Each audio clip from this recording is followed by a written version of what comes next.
Nancy Harris, who's the farthest away west, but thought she was here. I know she came in. Um, She's got the Bitmoji. she what? She's got She the had Bitmoji. oh, oh, okay. Oh, there she is. Oh, Yep, there you go. so we thank everybody for giving up their not giving up, because this is going to be some great information, but using your Saturday to learn about some great professional development that we have in store for you. It's somewhat informal. We do have a few breaks scheduled, but obviously if you need to take a break, you're at your ability to do that because you're at home. So just remember to mute yourself if you're at home and you have lots of little people or barking dogs or whatever, so that we can all hear the speaker. And if you have questions as we are going through the different presentations, please put those into the chat.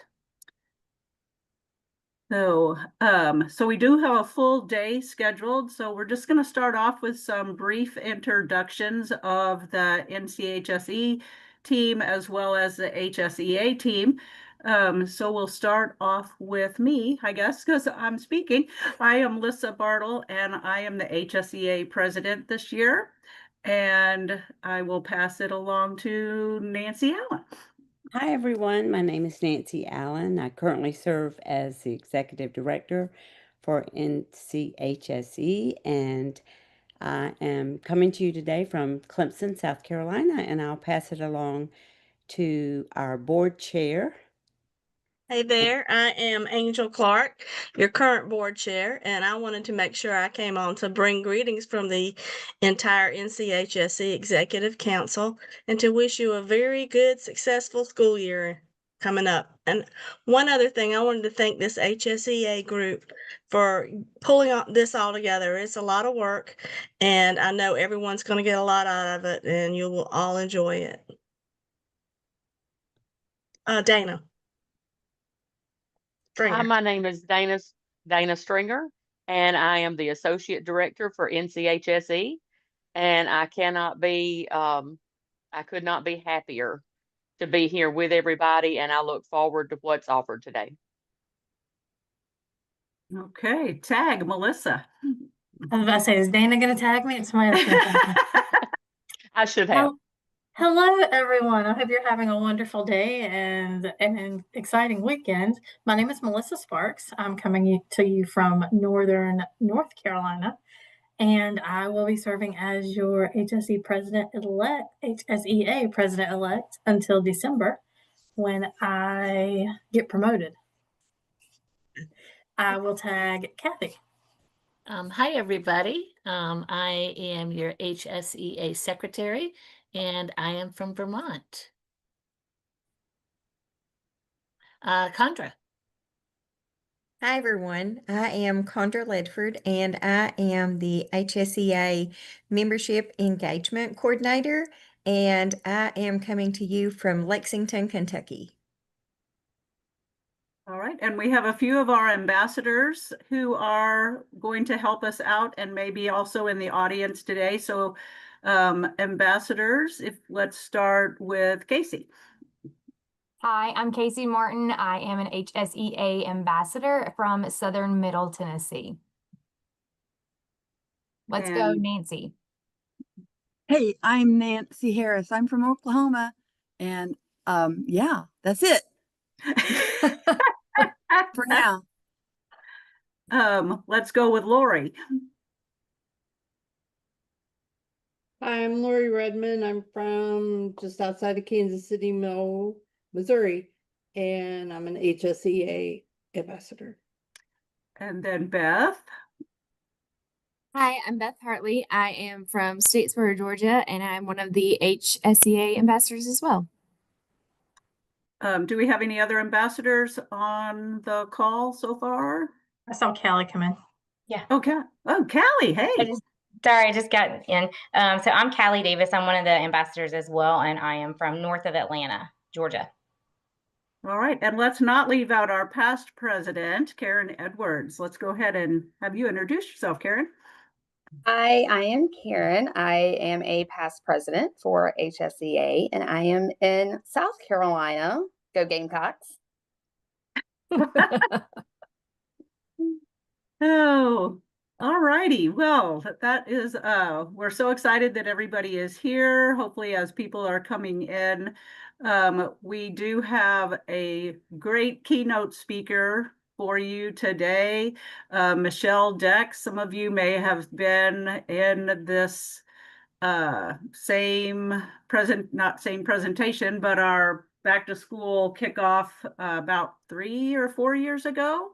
And Michelle led us for the whole entire time, and it was fabulous. It was captivating. So we are in for a big treat today to get to hear all that Michelle has to offer. And Michelle, I'm just going to let you do a brief introduction of yourself, please. Yes, well, good day, everyone. My name is Michelle Deck. I live in Louisiana. I've been educating humans for over 40 years now, and I've had the joy and the pleasure of being invited to share ideas and teaching strategies with your group in the past. And I remember how energized and what wonderful ideas you are and the creativity that comes from all of you. And I'm really excited to be here today to ask you to step into the shoes of the learner, which is always fun and is always different. And so today I'm going to ask you to get involved by using either an iPad or a telephone to zap the QR code down here in the corner of the page and join me in Mentimeter. If instead you'd like, if you're on your laptop, you can go to menti.com, menti.com, and you can use the code that's at the top of every slide that asks for your participation. It's 52635446. And if one of my friends would put that in the chat, I'd appreciate it. So today's topic is high impact face-to-face training. The newest ways to teach hands-on learners. And this is always a fun one to do live because there's lots of activities, and it's also fun to do virtually because there's a lot of activities. So as we go through, I'm going to ask you to look at this with your educator eyes, with your training eyes, with the eyes of someone who says, wow, let me look for some new strategies this year. Maybe I know my learners better than anyone, and I know my teaching style. So I'm just looking for a buffet of ideas I can choose from. I would hope that would be your approach today as you join me in Mentimeter and learning some new activities that you can adapt or adopt to the people that you teach. So let's get right into it. We should always know where we're headed when we're teaching. So we're going to look at the rationale for implementing hands-on kinesthetic teaching strategies, and we're going to experience some new and creative tools that you can put in people's hands that help them to stay engaged, stay connected, and may even get them more excited about the content, more fully into it.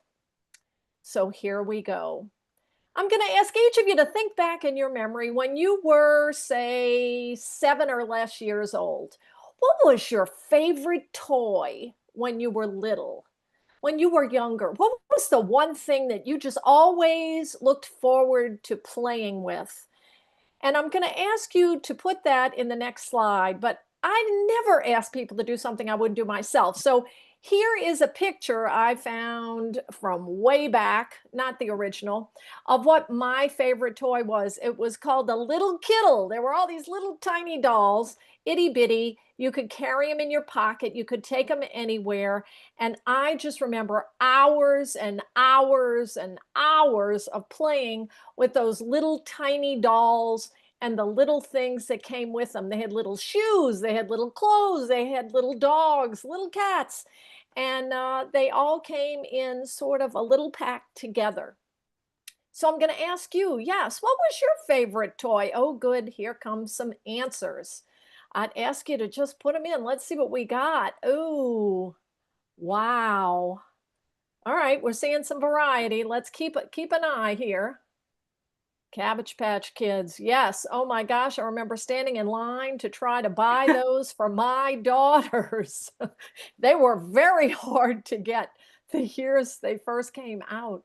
Oh, baby doll. Oh, Chatty Cathy. She had a ring in the back of her neck and you could pull her and she could talk. I remember her. Oh, look, Pound Puppies. Yes. Those all had personalities too, I do believe. Wow. Fisher Price Littles. Yes. Oh, electric football, where all the people skate all over the board. Fun. Oh, a slinky. So I'm going to ask you to take in all of what we see here because it shows the variety that we are. And we know that each and every one of our learners are unique and they all have what works for them. And so sometimes, historically, millions of years ago, not really, but when I was in school, they primarily taught us by lecture. There wasn't a lot of visuals. Nowadays, they have the big touch TVs and screens, and there definitely was not a lot of hands-on. But some of us may be more hands-on teachers and hands-on learners than others. So why not start off with a favorite toy? Because that definitely probably involved our hands and involved our interest. So, oh, wow.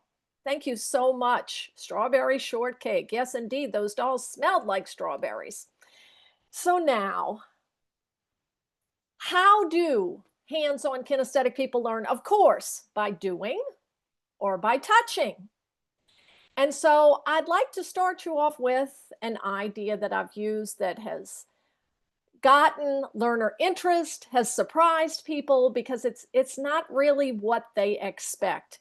And sometimes it's good to have our learners be curious because really curiosity is the one intrinsic motivator of humans. And so let's get into some hands-on ideas. But first, what are some of the characteristics of kinesthetic learners so that you might identify yourself as this or you might identify some of your learners? They do speak with their hands and they gesture. Yes, indeed, that's the way they communicate. They definitely remember what they do, but not always what they heard or they saw. They find reasons to tinker and move around when they're bored.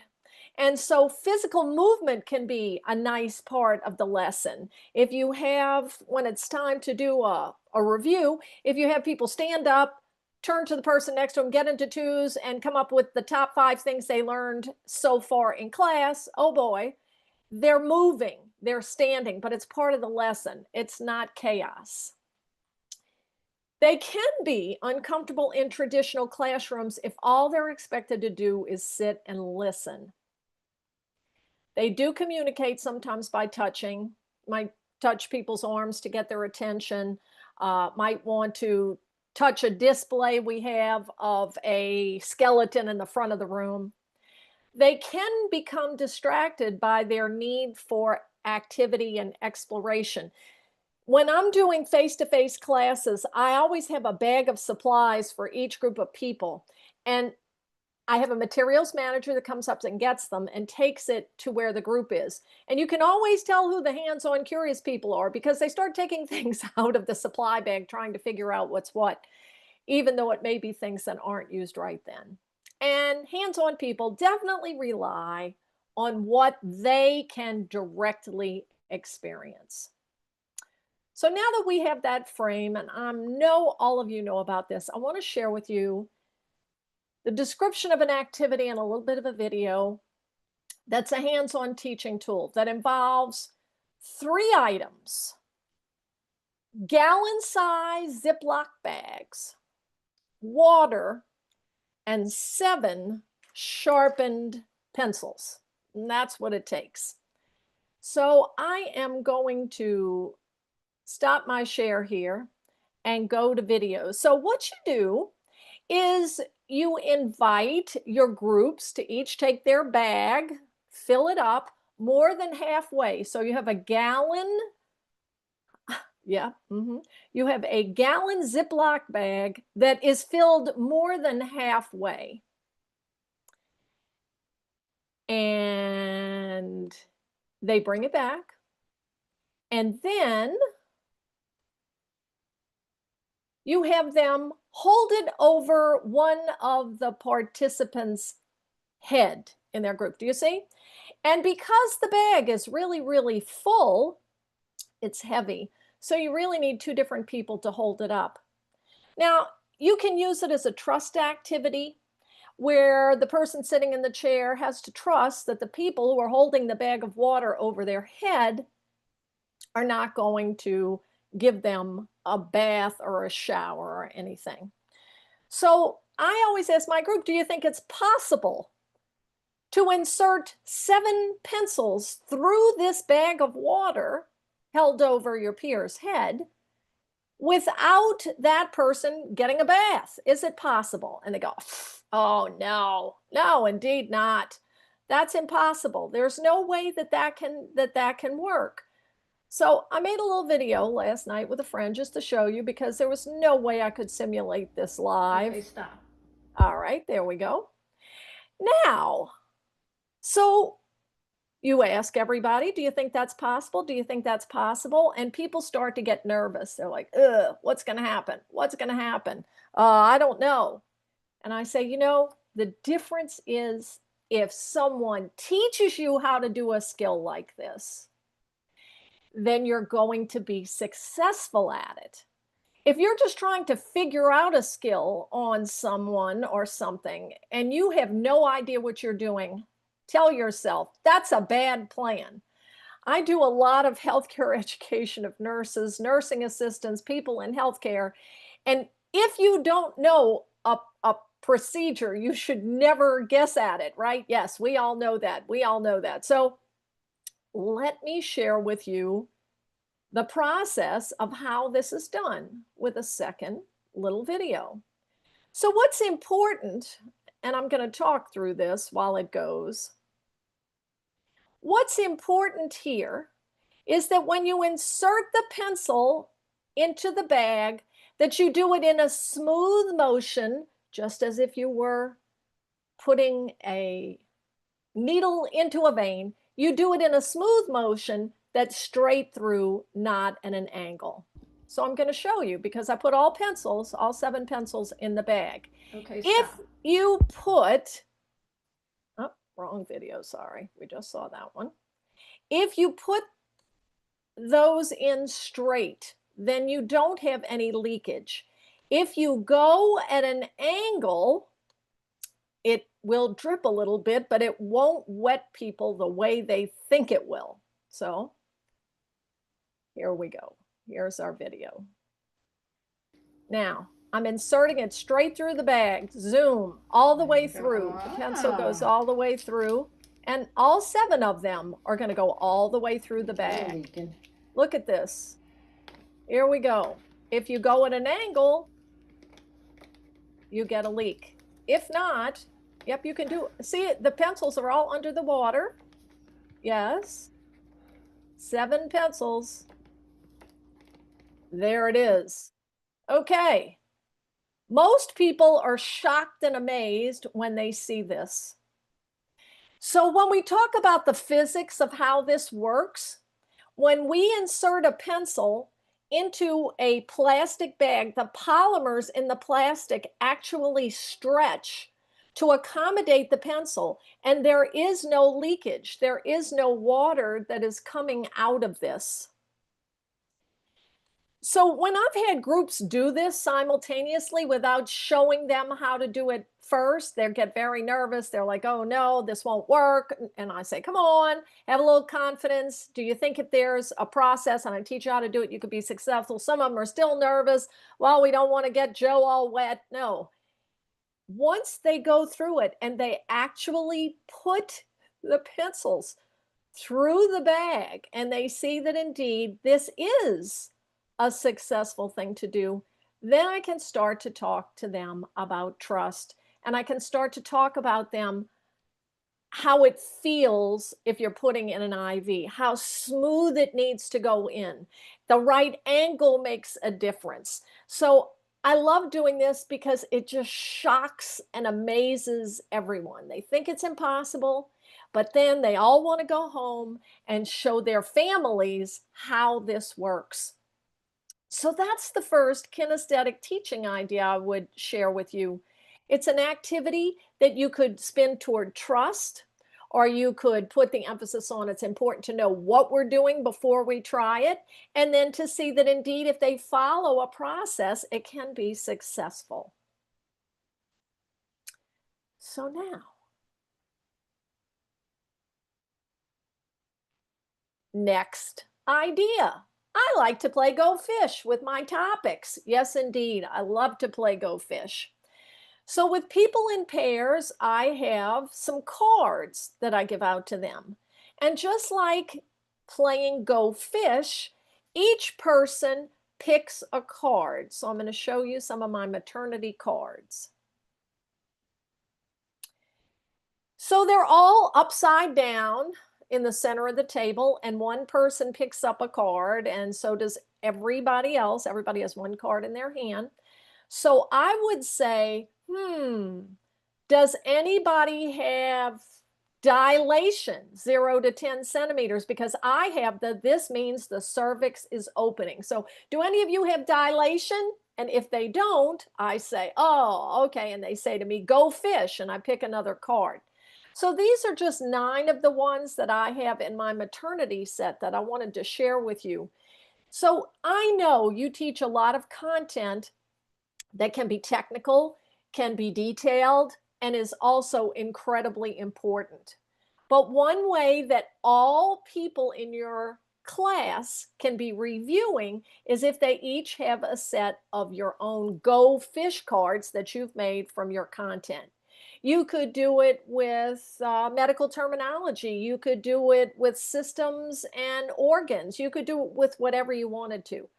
But Go Fish is kind of nice because it's learner directed. They have to figure out what the pairs are. They have to figure out what they're going to ask the rest of the group if someone has, just like Go Fish. And this is hands-on involving with the terms instead of just saying what each term would be. So right now we have the baggies with waters, and we have Go Fish. This is my maternity Go Fish. And the next idea that I would share with you is to create and use a cheer. So I don't know how many of you use a cheer, but I have a favorite cheer. And I'm going to ask you wherever you are to say this, but with yourself muted. I say, hey, hey, you say pure Pepsi. Let's try it. Hey, hey, pure Pepsi. Yes, that's what you're saying. Now, what I do is I introduce this cheer at the beginning of a class. And every now and then when I see the people are drifting off, I say, hey, hey, and they have to say pure Pepsi. And I continue that way until someone gets curious and they say, hey, Ms. Deck, why are we saying pure Pepsi? What is this? What is this? And I say to them, these are actually the physical and emotional comfort measures that you can offer to a woman in labor. Yes, indeed. Hey, hey, pure Pepsi. Yes. Let's look at what it stands for. So the physical comfort measures is the first thing you do is you change the woman's position. Yep, that can change how contractions feel. Have her change positions. The U, the second physical comfort measure, is urination. The bladder's very close to the contracting uterus. Sometimes it gets full and it doesn't feel the same, and it can actually impede a baby coming down. We all know that. So, second one, urination. The third one is relaxation, because oxytocin works best when a person is relaxed and not in fright or flight mode. If they can use relaxation techniques, then that very much can help labor speed along. So our fourth physical comfort measures and last one on this slide is the environment. A woman who's in labor is hypersensitive to her environment. Is she hot? Fan her. Is she cold? Cover her. Is music playing and she's like, turn that off? Or is it too quiet? She's like, let's turn some music on. People are hypersensitive to their environment when they're in labor. So you, as the person who's the caregiver, or you, the person who's supporting her in labor, will remember what to do for her. Hey, Pure Pepsi. Well, we know what Pure is for. What's Pepsi? Well, Pepsi are the emotional comfort measures. So let's look at what those are. Praise. If you've waited your whole life to tell her something wonderful about herself, guess what? Labor is the time to do it. Lots of praise, lots of encouragement, lots of positive speak. The third emotional comfort measures is perspective. Women in labor have no perspective, none. They keep asking, how much longer, how much longer, how much longer? And the best way to discuss that is to talk backwards, to say, oh my gosh, you've been doing this for 5 hours. Oh, good, we're now 7 hours behind you. Look at that, all of that behind you. It's better than trying to project forward because you can never guess at that. After working many years as a labor and delivery nurse myself, if I would think, oh, it's going to be 10 minutes, it could take 3 hours. And then if I say, oh, it's going to be 3 hours, then the baby's in the bed with them. So there is no predicting time.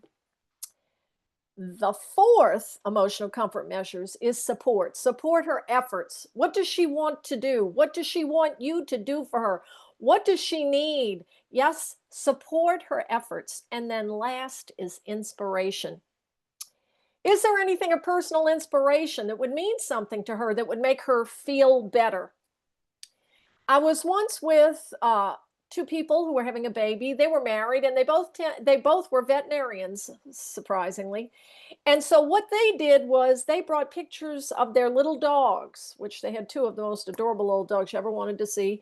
And that's what they looked at throughout labor, thinking to themselves, oh my gosh, look how sweet these dogs are. So positive thoughts, positive projection, relaxation. Oh, we love our dogs. This is also good. So, hey, Pure Pepsi. Now, I'm sure that you've done acronyms. We all love acronyms, but can you add a cheer to your acronym? Can you make it even more doable? Can you make it more engaging? So use a cheer with an acronym. Miss Dick, Yes. we have a couple questions about the Go Fish in the Oh, chat. goody. One question is for the Go Fish. Do you have cards in the kids' hand as well as they're playing? Yes. Okay, So, and how many cards are in the deck? Okay, I routinely have 24 cards in my deck because I have 12 terms and I have 12 definitions. So they each start off with just one card, and the other cards, and this is done in group activities. So I have several decks of cards, one per group. So they pick one and they have to try to figure out what they're going to ask that they think it might match.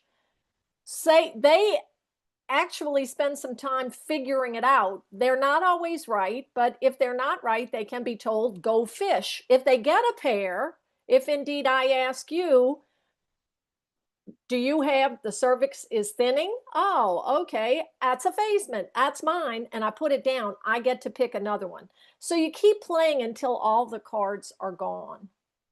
Thank you for that question. And the other question was, what program did you use to make your Go Fish card? Oh, you want to know what I used? I used PowerPoint. That's what I used. I made boxes in PowerPoint. I put the terms in PowerPoint, and then I printed out PowerPoint slides. That's what I did. I kept it easy. There might be some other thing that's easier than that. Thank you for asking questions. Any questions about use a cheer before we get to water assessment?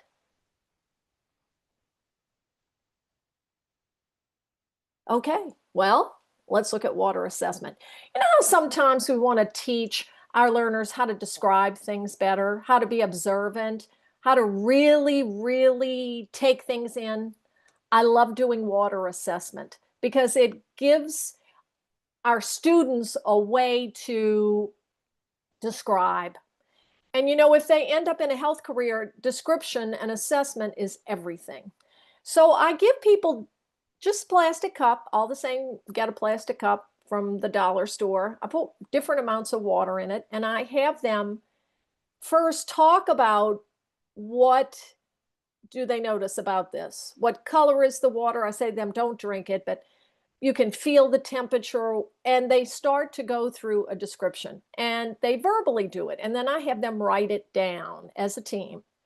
And then one person from their team reads it to the room, and we see how accurate their descriptions are. You know, did they talk about the amount? Did they talk about, was there something floating in their water? Did they see anything differently? And it is amazing how many different descriptor words come up. But I, again, like to do a little surprise twist. So I say to people after it's all over, I say, you know what? Did anybody notice anything in their water? So I'm going to show you what it looks like in the water here. You can tell me. See, it's just a plastic cup. There's just some water, and people look in there and they go, no, it's just water. That's all it is. It's just water. But actually, it's not just water. Because if they had put their hand in the water and had felt through the water, they would have found a water bead. So this is what water beads look like. They're used in flower arrangements. I bought this bottle of water jewels, it's called, at Walmart. And the little jewels come in different colors. They come in pink, blue, yellow, but you want the invisible plain ones. You want the see-through water beads. That's what you want. And what I have in each cup is one of these little water beads. And what amazes the learners is when they find it. And it's the reason why I ask people not to taste the water, because it is a little bit oily, these things. But there's a water bead in it. And then the point I always make is it possible to miss something in a description? If you were going to take care of someone in a hospital, is it possible to miss something? Of course it is. But you know, we want to be absolute great observers, and we don't want to be afraid to use touch as part of our assessment, to actually see what somebody's skin feels like, or to feel, is the leg hot? Is it not just pink, but is it hot? The sense of touch is very important. And no one found this little water bead in there. No one. But it's in there. So in the future, you may want to think about, when you're observing something, that touch is a sense you could use that would take you to a different place or a different item than what you did with just looking at it. And again, the learners, their minds are a little bit surprised, a little bit shocked, because they thought hey, I got everything here, you know, I saw it all. Well, you might have seen it all, but was it all? I'll go back to the cup, because you can see it's pretty much invisible. Can't see it when it's in the same color water. So they're called water jewels, and they were designed to put in flower arrangements, I understand. But hey, it's a great teaching tool. And if you were to get yourself some water jewels, you could share it with so many people, because there's hundreds, if not thousands of them in a bottle of water jewels. Do we have any questions about that?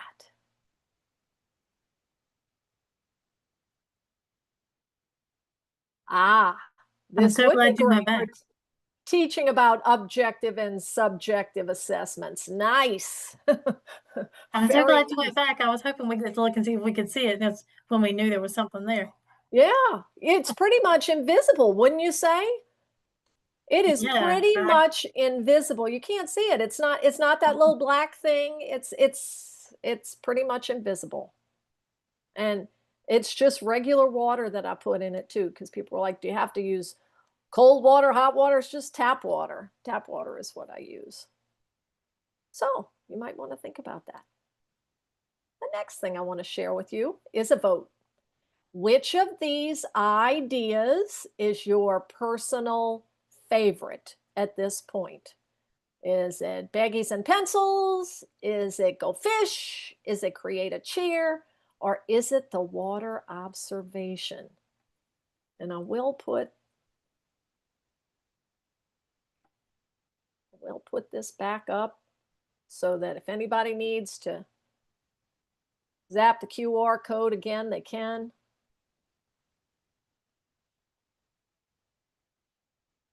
Nice.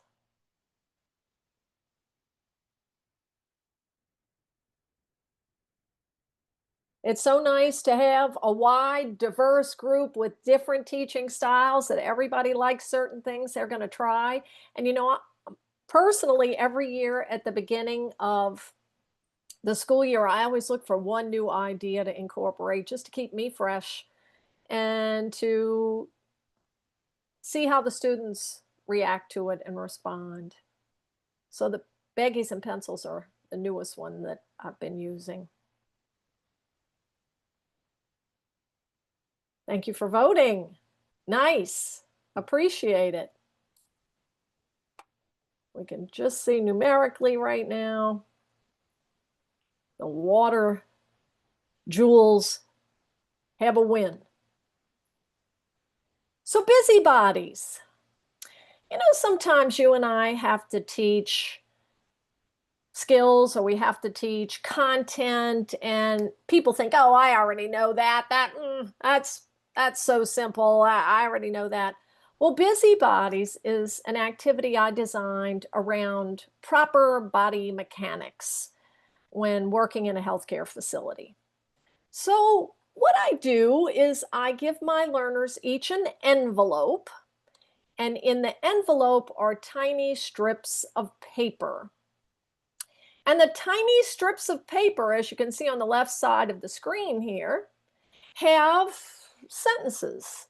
And some of these are correct body mechanics and some are incorrect. So you can do it individually where a student themselves sorts correct, incorrect, or you can do it as a group activity and have the group figure out which of these is incorrect. So I'm going to get quiet here because I made you a list of 9. I'll let you read them. And on the next slide, you'll get to vote which are incorrect.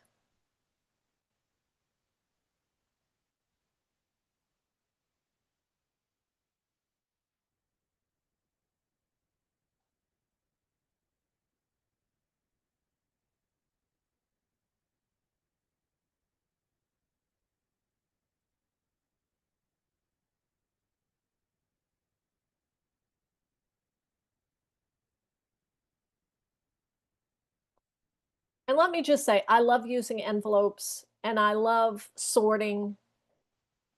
And I love sometimes throwing into the sorting. I'm going to have to ask you to go to the chat and tell me which ones.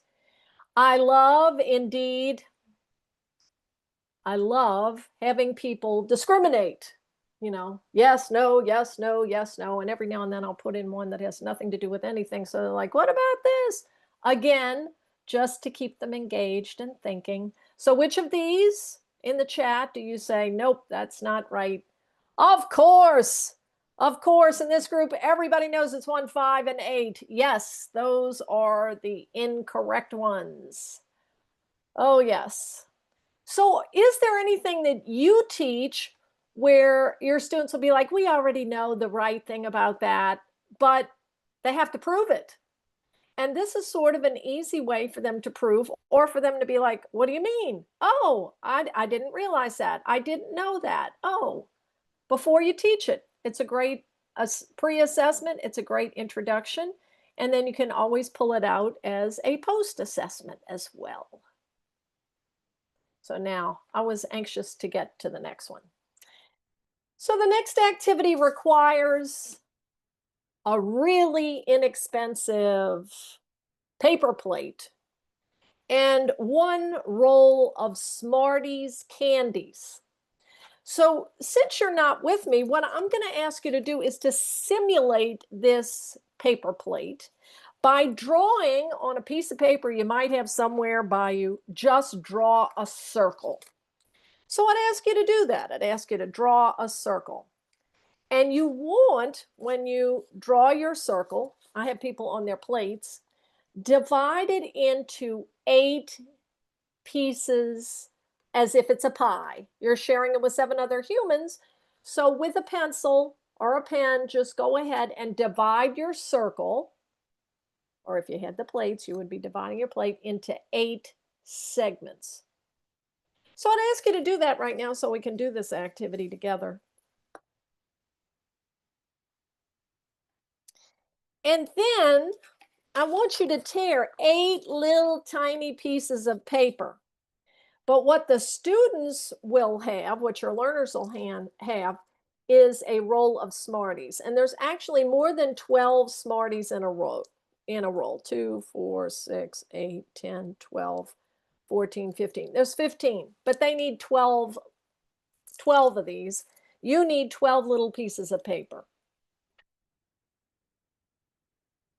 So you have 12 teeny weeny little pieces of paper wherever you are. You have a circle that you've divided into 8. Now I'm going to ask you to fill in to the 8 segments the following: eating, sleeping, working, significant other / family / kids, free time / hobby, driving, and cleaning. So there's 7 terms you're putting on your plate. So that'll leave you 1 empty piece. So take a minute in your circle to write those down.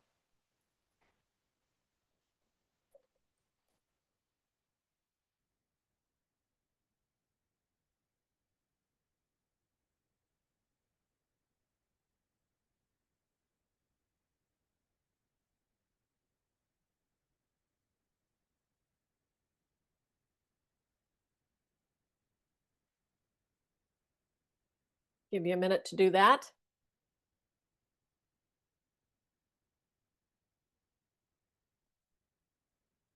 Now, you have your 12 little pieces of paper. Your learners would have 12 Smarties. And this is what I'm going to say to you. Each of these represents 2 hours of your time in a 24-hour day. So, how many hours do you spend eating in a day? Okay, maybe it's just 1. All right, put 1 up your little piece of paper, or the students will put 1 Smartie under eating. Then how many do you need for sleeping? Do you sleep 8 hours? That would be 4 Smarties or 4 little pieces of paper. Put 4 down for sleeping, or however long you sleep, 6 hours. If you need a 1-hour Smartie, I encourage the students to break it in half. If you here with me need 1 hour, just tear your little piece of paper in half. So what I'm going to ask you to do is to put on your circle how much time you spend in 24 hours doing each of these 7 things on a regular weekday. And everybody's will be a little bit different, but go ahead and just put your pieces of paper where they belong, where they would go for you on your circle.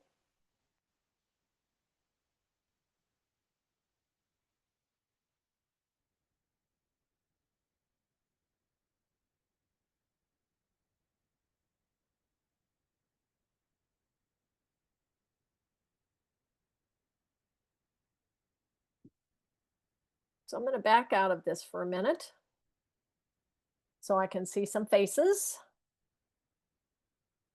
And here's what I'm going to say to you. You know how you have that empty wedge in your circle? Let's pretend that we just all got a text message or an email or something very, very important from the government. And it said to us, all of us have to go back to school to get an advanced degree starting tomorrow. We all have to go back to school and we have to get an advanced degree. So how long would we have to find in a day to spend on schoolwork, prepping for schoolwork, doing schoolwork, attending online classes? How long would it take? So just us, what would this be? Would it be 2 hours? Would it be 4 hours? What would it be? Because whatever it is, that blank piece in your circle, you need to move that many hours into that blank circle. So it means you're going to have to take something from what you've already put there. Maybe you'll be sleeping less. Maybe you'll be cleaning less. Maybe you'll be driving less. I don't know, but you would have to move that into your blank piece of the circle. So let's see if you can find the time. 2 hours, 3 hours.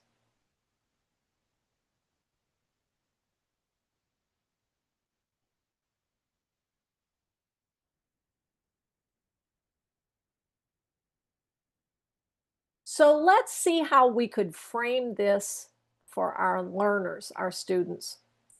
Some of the people I'm teaching are starting nursing school. And I say to them, how many hours do you think it's going to take you on an average weekday to be successful in nursing school?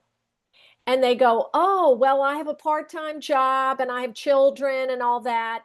The best I can come up with is an hour and a half. And I go, I'm sorry, it's going to take you 5 to 6 hours more a day going to class. Just generally, that's a round number. Clinical days will be longer than that. What's going to give here? Where are you going to find someone to support you in that? Who's going to be able to say, oh, I'll take the kids so you can take those off your plate? Who, oh, wait, I can give you an hour here and help you clean. Who do you know that can help you to find 5 to 6 hours a day? And they're like, oh, wow, I probably won't be able to work. Well, maybe not. You may not be able to work full-time, that's for sure. You may be able to work occasionally part-time. I don't know. It depends on what you're doing. This is where people realize that time is finite. And I don't know how long you ask your students to study or how much work it takes to prep in between. But this would be great for them to see where there's only 24 hours in a day. There's only 12 Smarties. Yep, we can't be overbooked. Where are we going to find the time? Let's plan it here so that we're not all frustrated, so that we have the best chance of succeeding. So I call this what's on your plate because it's a little paper plate and their Smarties get moved around. But I have a second way that I use this that I want to share with you. Let me come back. Here's something else. So if you wanted to, you could ask your learners to divide the plate into 6. And these are the 6 things that I have them fill in: medication administration, charting, teamwork, equipment, nursing process, and then teaching/discharge planning. This is just what I picked, but you can pick whatever you want. I give it to my learners when we're going to go into a day somewhere where there's patient care. And I say, all you're going to be doing is standing and watching the nurse. How many hours do you think the nurse you're following is going to do medication administration? How many hours do you think charting? How many hours do you think is involving working with other people? How many hours are just fooling with equipment? How many hours are making decisions about patient care? And how many hours are just teaching patients about what they have to do when they leave? How many hours do you think that would take? And I have them put their Smarties in a 6 pie. They try to guess at what it is before we get there. And then when they go in and they watch, at the end of the day, I say, how was your guess? Was it close to what that job really was? And they're like, wow, they spent 5 hours giving medication. Yeah, we're in a long-term care facility. That can take a lot of time. Oh, charting. Wow, they were charting all the time. Yeah, okay. I didn't see a lot of equipment. It was, just about maybe an hour on equipment. Yes. So if you're trying to introduce people to a profession, to a job, to a role, you can have the students guess the amount of time each piece of it takes, and then they can see if they were right or not. And I have yet to have someone who's done this guess correctly what took the most time in the 12 hours. They have 12 Smarties, they put it where it is, we write it down, they go. So the real world versus what people expect. Or let me tell you, this plate changes day to day based on what's going on with the patients in the facility. You know, some days we may have a whole lot of teamwork because we're short staffed. So it gives people a taste of the world with hands on with a plate and Smarties. So let me just come back for a minute to you. Would anybody like to unmute a minute and tell me if there's any way you could adapt or adopt this?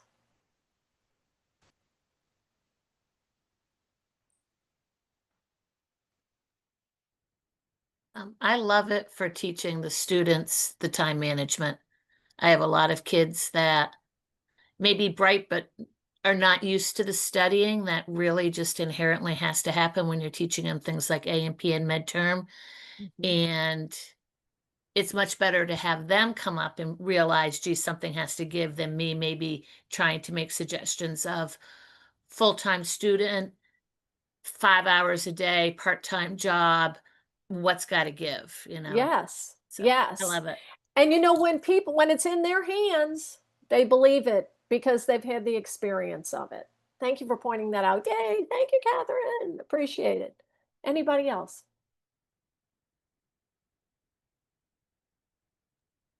I think there were a couple of people who put in the chat. I was hoping some other people besides us might talk, so I was kind of waiting to see. But a lot of people put in the chat teaching the employability skills and how much with my high school students, I think it's important they realize they can't do everything. And they want to. They want to be involved in every single one of the clubs. They want to be athletic. They want to have a job.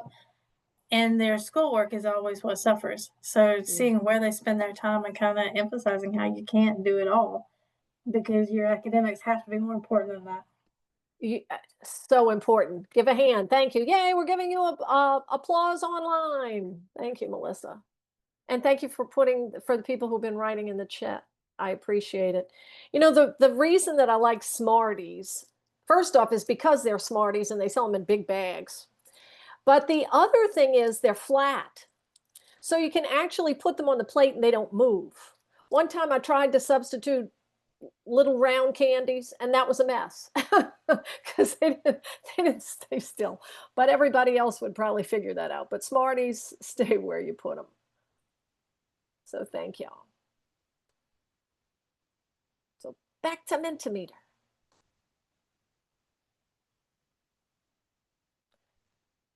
Oh, before I get to that, I have to tell you about time management with plates. We saw busybodies, but I want to tell you about red, yellow, and green cups. So you can't vote yet. So what I have here is I have a stack of cups. Look at that, red, green, and yellow. And they're the kind you can't see through. They sell these at party stores. They sell them at Target. They're just plain cups. So I give each of my learners a stack of cups, a red one, a green one, and a yellow one. And they keep it in front of them. So in a lecture class, it's sitting in front of them in class. Or if it's a skills lab and we're playing with supplies or we're using equipment, they hold this in front of them as well. So it sits right in front of them. And I say this to them, as long as you're with me and you understand what I'm explaining or what I'm demonstrating, or if you're practicing a skill and everything is good, just keep the green cup on the top. I look out, I see green cups. Guess what I do? I keep going because it means everybody's on board. Life is good. Yay, green cups. Yes, everybody's good. Green cups. What if something happens by you that needs my immediate attention? Somebody set a fire in the trash can. Somebody just cut their hand on a piece of equipment. Somebody feels like they're going to pass out from a very graphic slide I just showed. If anybody needs immediate attention or needs me to run back to where they are, they feel like they can't breathe, they're going to throw up any second, whatever, put the red cup on the top of the stack. I see a red cup. Doesn't matter what I'm doing. I'm coming back to where you are right then and there. Bam, it means stat, come to where I am. So red cup stops me and gets immediate attention. A red cup event is a big event. But what if I'm teaching you something or demonstrating something, or you're playing with equipment and you have a question and you'd like to ask your question and you'd like to get your question answered? The yellow cup goes on top of the stack. When I look out and I see a yellow cup, it means, oh, when you have a minute, I have a question. And so what I'll do is at intervals, when I see some yellow cups, I'll say, oh, okay, what questions do you have? So we call for some question and answers. What I usually notice with yellow cups is I never see just one yellow cup. I usually see sprinkling, 2 or 3 or more than that.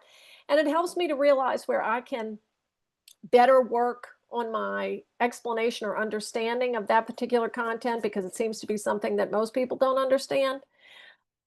Or this is what I can do. Let's say I have 24 students and I see 12 yellow cups and 12 green cups. This is what I say. Oh, okay, everybody, stop.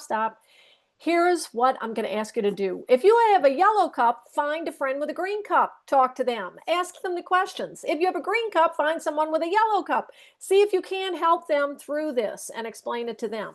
So it can be an opportunity to be learner focused, where they share. If they have a yellow cup, they get somebody with a green cup on the top of their stack to come and explain it to them. And you can reuse these cups over and over and over. They just have to be the kind you can't see through, the opaque ones.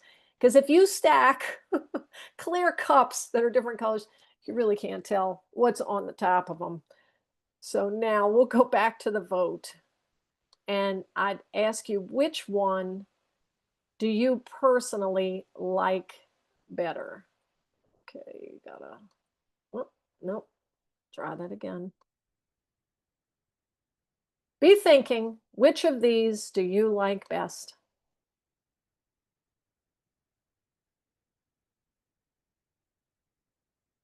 Okay, which strategies? Please vote.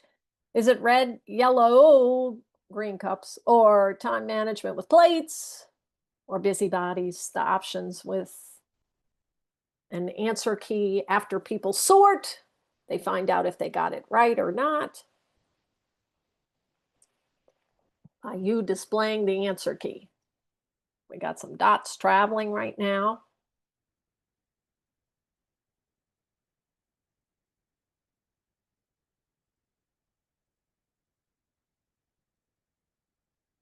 Wow, a pretty even vote. A pretty even vote. Thank you. So now, what about random number generators? Also known as dice. I have a whole little bag of them here. Sometimes the students feel, well, they stay up late at night and they say, you know, Miss Dad always asks me the hard questions. She never asks anybody else hard questions. They think we stay up and try to plot against them. How do we pick the tough questions for the tough people? So random selection helps by making it random who answers questions using random number generators. That's what educators call these. You can pick who's going to answer a question with a die. You can pick how long people go to break. You can pick which number question they answer with a die. You can pick who is the leader, the person that rolls the highest number, the lowest number. I'm going to show you some of my favorite random number generators. So there's something called interrogative dice. You can find all of this on the internet. And I love interrogative dice because they help people to think more deeply. This is what the six-sided die has on it. Who, what, when, where, why, and how. So I give my learners a scenario, and they're in small groups. They have one little die each. So I have 6 die. They roll the die. Poof. Oh, I got who? Who is the patient? Well, it's a 90-year-old male. Okay, great. So somebody's going to roll the die. Oh, where are they? They are currently living at home alone. Okay, roll the next one.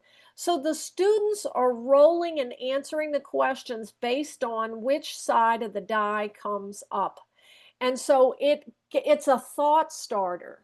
It's a way to clarify what's going on.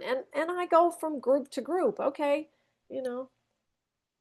Sue, what did you get for yours? Oh, mine came out when. Well, when did the patient begin to have this problem? So with scenarios, it's a random way to pick who's going to answer a specific question. That's a thinking question. Who, what, when, where, why, or how. My next favorite are double dice. Look at this.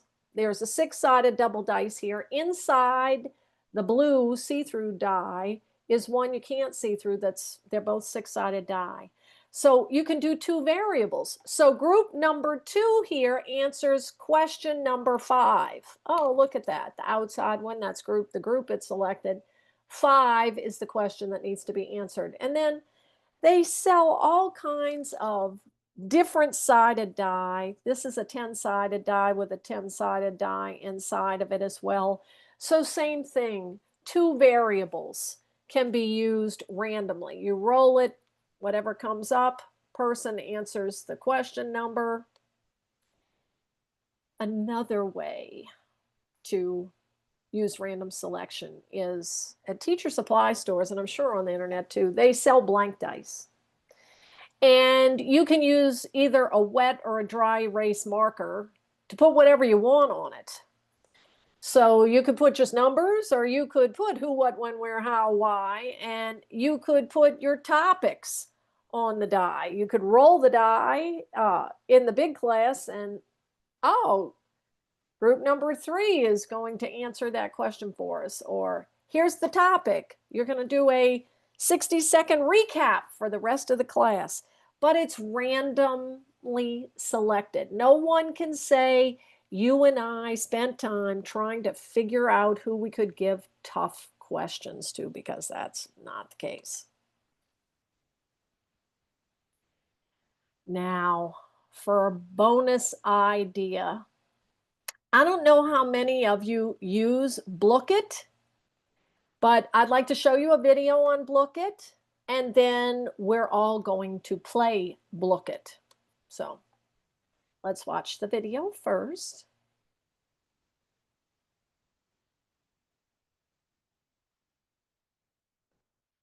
It's a gaming platform that you can put your content in that is free. Here we go. Here's your quick guide to start using Blooket in your classroom. Blooket is completely free to use, and you can sign up by going to blooket.com. Once there, you can either log into an existing account, or you can sign up using either Google or email. I've already got an account, so I'm just going to sign right in. Once logged in, you'll be brought to the My Sets section of Blooket. The reason we bring you here is because question sets are the foundation of Blooket. You can use these question sets to play a variety of Blooket games. Before I show you how to create your own question set, the fastest way to get started is to browse the over 20 million question sets that have already been created by other users. And to do that, just click on Discover right here in the left. From this section, you can browse the featured sets or search for a set right up here. You can search for a number of topics and subjects, but for this example, let's search Spanish words. Now, when you're ready to dig in a little bit more to see the questions, all you have to do is click on a set and you can see more information. Now, you can click on any of these questions to expand them and see the answers, or click on Show Answers to see all of them at once. If you're happy with this and you're ready to get started, all you have to do is click Host. Now, you've got a number of options here. 4 different games that you can play, and that's the power of Blooket. You can use that same question set to play a number of different game modes. Now, chances are your students will already have a favorite game that they're chanting and hoping to play, but if you want to get a quick preview of each of these games, all you have to do is select it from this side, and you'll get a quick overview of what this game is about, including the different skills that it utilizes, the player limit, as well as the suggested number of players for each of these games. We're going to go with Gold Quest for now, since this is one of our most popular games. Click on Host. Now on this page, you have a number of options that you can customize. You'll see the name of the set that you're using right now. You can of course host right away with the default settings, but I recommend drilling in a little bit deeper. This game can be time-based or achievement-based. So if you have a set time limit that you want to restrict this to, simply use this option and adjust the time value right here. You can also enter this in manually. If you want this to be achievement-based, say they need to earn a certain number of gold in order for the game to end, then you can click this option and adjust those things right here. There's more settings right down here as well. Student accounts aren't required for students to participate in the games, but if they do want to earn experience and coins that they can utilize to earn different blukes and other achievements in the game, then they'll need to sign in with their own accounts. When you're ready to go, scroll up and click Host Now. Now, joining the game is quite simple. Students can easily scan the QR code with one of their devices. They can enter in the game ID by going to play.blukit.com, or if you are in a virtual classroom, you can copy this link right here and share this in the chat. Any of these options will work, and once students click on that link, scan that QR code, or enter that code, they will be brought into this waiting room. Once all of your students have joined, you're ready to start the game. All you have to do is click Start. The instructions will display on the screen, and when it's time to start, the students will be able to answer the questions from that question set on their own devices in order to participate in the game. And of course, they love seeing the leaderboard shifting up on your screen while they're playing the game. Once the time limit is reached, the achievement is achieved, or you choose to end the game early by clicking this button, you will see this screen displayed. This is the final standings, and the kids love seeing these results. And of course, as a teacher, you can view the report to see exactly how your students did by clicking this button right here. This will bring you to the history section of Blukit, where you can see reports for each of your recent games. These reports will contain basic information like the name of the question set you used, the date it was played, the amount of players, but most importantly, you'll see information about how your class did, both as a whole and individually. And with Blukit Plus, you can drill into this even more. You'll see a breakdown by question. No matter what account type you have, these reports are incredibly helpful as you understand what concepts and topics your class has mastered and what they might need a little bit more reinforcement in. And you can reinforce those things by either creating another question set that focuses on those questions or by assigning homework. And we've got dedicated videos to each of those, and I encourage you to click on the screen to check those out, or check out the resources below this video to learn more. We can't wait to see how you're using Blukit to transform education in your classroom. We'll see you in the next video. So I want you to think about the people that you're teaching and what percentages of those people love to game. Because it's incredibly important that if you could marry gaming, which was, it's sort of what it looks like is happening, if you can marry gaming to indeed teaching, then it's interesting what happens. And I am going to come back to where I was,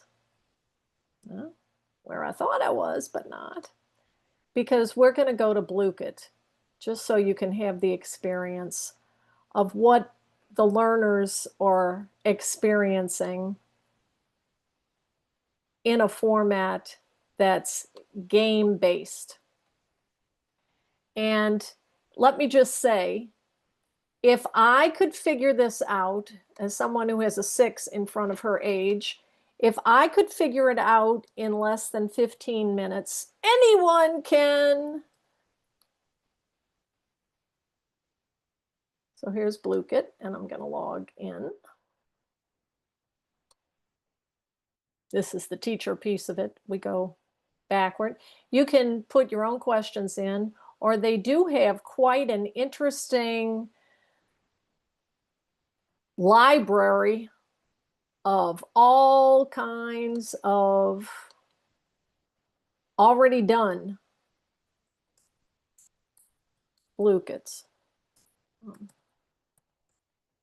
gonna log in. Yes, I accept my cookies.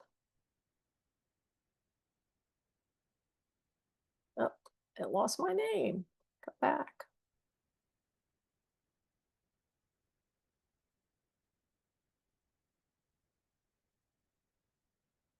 Okay, as you see, you can use it for homework where the students use it as homework, and really what it is a whole bunch of reviews.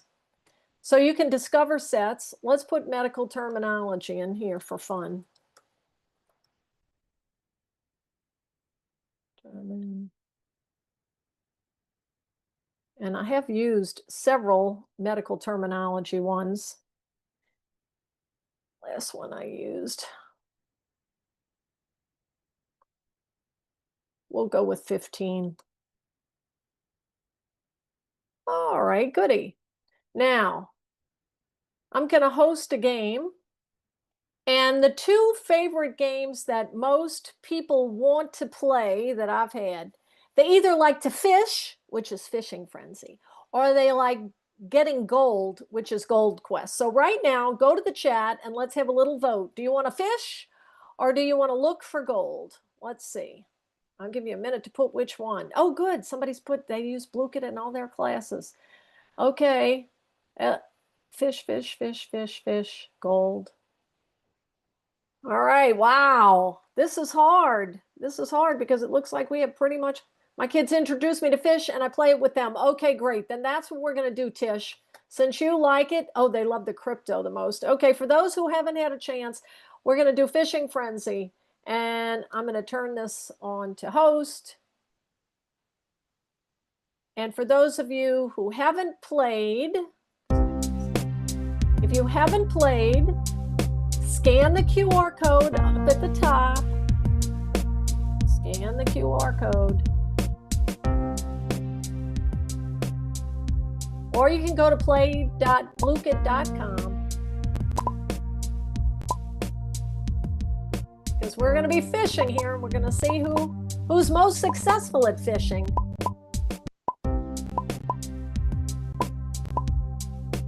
For those of you who haven't ever played it, give it a shot. Give it a try.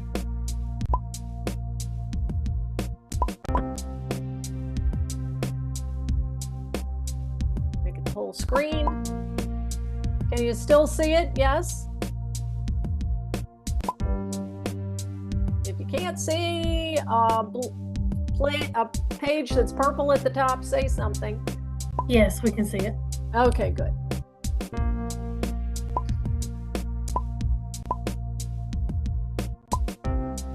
All right, we're up to 31 people. Give it another minute or two so everybody can get in. For those who have played Blue-Kit, don't you love that the kids are the ones that told you about it? Yes, indeed. All right, here we go. Time to fish. You have to click to cast your line and click to reel once you hook a fish. So lots of clicking after you answer the question.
Less than a minute left to fish.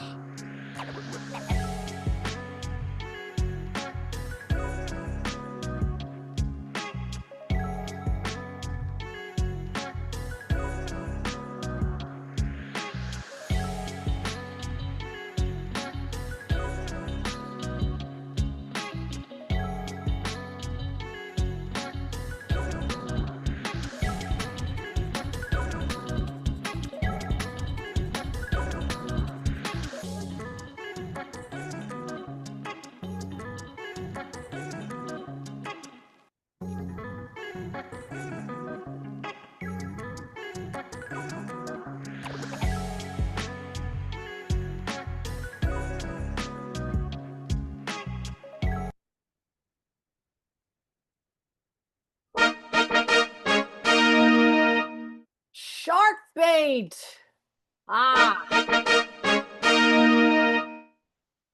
So now the question is, come back. The question is, who is shark bait? And I'll tell you why I want to know that. Can you identify yourself, whoever won that game, shark bait? Who are you? If you're willing. I have a phone number for you to copy down, shark bait, 504-914-1400. So whoever was shark bait, you have won a gift card. All you have to do is text me your name and address. This is my cell phone number. Text me your name and address, mailing address, and I will put a gift card in the U.S. Postal Service mail for you. There you go. You said 514-904-5100. 504-914-1400. 504-914-1400. There you go. So who's played this before? Please unmute and tell us, because it looked like some of you have had that experience. I have.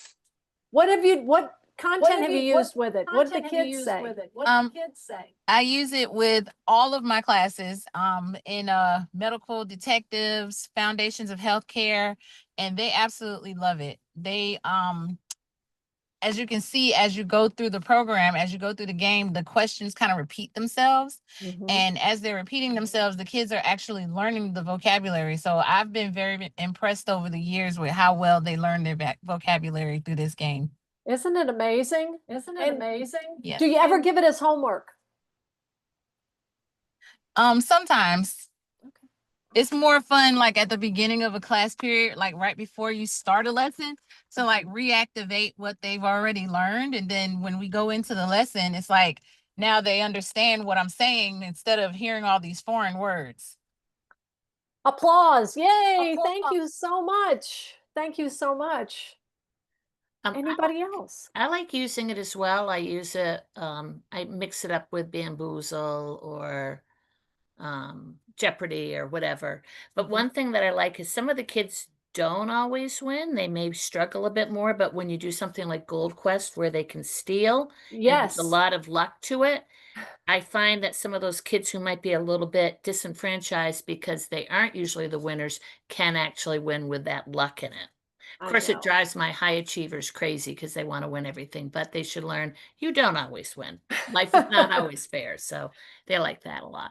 Yes. And see, at first when I started playing that, I'm like, what do you mean somebody can steal the gold? But that makes it more fun. Just like you're saying, for everybody it does. Thank you. Applause. Thank you, Kathy. Yay. I've played like in class. I didn't realize it did homework, so I'll have to play with that.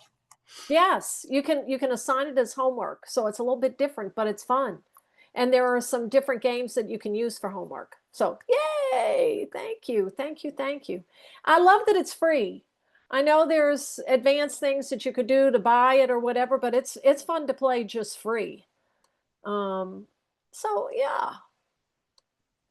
If gaming is something that is low stress and that the students really enjoy, hey, why not use it, right? Why not use it as a reinforcement or an introduction to content, just like you were saying here. Thank you. A twist on that game I just thought about that if they don't win, especially your high achievers, is where you can talk about in reality where your skill set sometimes doesn't always get you the job. A lot of times it's your employability and your likability and how you interact with others and your teamwork and stuff sometimes, that it's not always just because you have the highest grade like your AP kids or because you've been a veteran in that program for so long, you may not necessarily get it. It's a lot of factors. Oh, good point. Yay. Internet applause, because many of the people that you and I are teaching haven't had that lesson in life yet, that there's way more than just what the top grade is that gives people advantages. So now back to Mentimeter. I'm going to ask you, what was your best or favorite idea that you have learned today? So just of everything that I laid out on the buffet of teaching ideas, which one is your own personal favorite? So I'll get quiet. I'll give you a minute to put this back in Mentimeter. I'll put up the QR code again in case you need it back.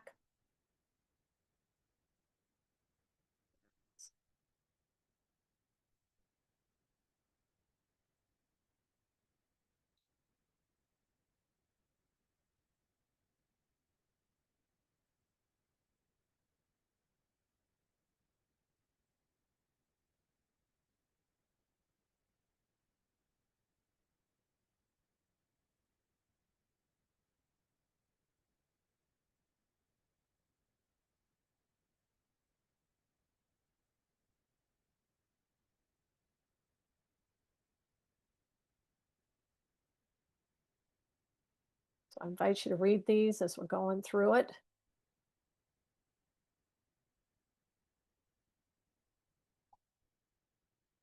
Now, I don't know how many of you use Mentimeter, but you know we can call on AI here and I can group things together. Oh, no, I can't. Go back to my responses. The AI component allows you to tell how many people had the most words, etc. But it's kind of nice to see the diversity of answers. Now, I want you to just think about the fact that everything I've shared so far does not require large amounts of money or time, because I know that we don't have money and we don't have a lot of time to spend on props or hands-on items. But if you can just look around you and see what you can use to simulate or engage your learners, that's incredibly important. And before I open the floor up to questions, I would like to also ask you to think about sometimes we have to stretch our minds and stretch our abilities. And so I'm going to ask you to do this last before question hands-on activity with me, and it requires that you stand up. So wherever you are, if you could please stand up. And what you want to do is you want to put your arms out to the side. And one of your hands, either your right hand or your left hand, you want to use to, you know, if we had some signs up on the wall, we'd say, look at that sign or look at this sign. I want you to have a pointer on one of those arms. So that's what I'm doing here. So you have both arms out, one side has a pointing finger. Now what we want to do is we want to rotate around until, but keep your feet still, until we can stretch as far as we can, and wherever our finger stops, we want to realize what we're looking at. What are we looking at? That's what you want to do. So take a minute, just stretch around as far as you can, and notice what you were pointing to when you stop. Okay, so come back to the middle here. And you know, what's interesting is we sometimes ask our learners to give us their best or to do their best, and they give us what we just saw. But what's important is that, you know, warming up helps. So I want you to start rotating from the waist. I want you to just start moving your arms and your waist. You know, preparation is important before we ask people to try to achieve the best they can. So we want to really stretch ourselves here, back and forth, up and down. Stretch yourself. And now, in your mind's eye, when we go to do this again, I want you to imagine in your mind that you're going to go further than you did, and you're going to be further than the part you just did. So as we go, let's give it a try. Let's go ahead and stretch around up and yep.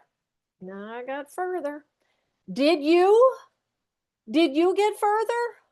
I hope you did, because that's what we ask our learners to do. We ask them to stretch beyond their seen ability or what they think they can do. So I'm asking you to stretch. I'm asking you to stretch your imagination. I'm asking you to stretch your students. I'm asking you to stretch your mind and what you may have used in the past, and maybe find a new idea or a new prop, hands-on, kinesthetic tool. I've shared a few with you today, and I hope that's been helpful. So now I'm going to ask you, what questions do you have? Because it is time for us to share some questions and get some answers before our time is up. So you can either put them in the chat. Oh, some people did go farther. Look at that. Look at the chat. I'm going to ask you to either unmute or put it in the chat. What questions do you have?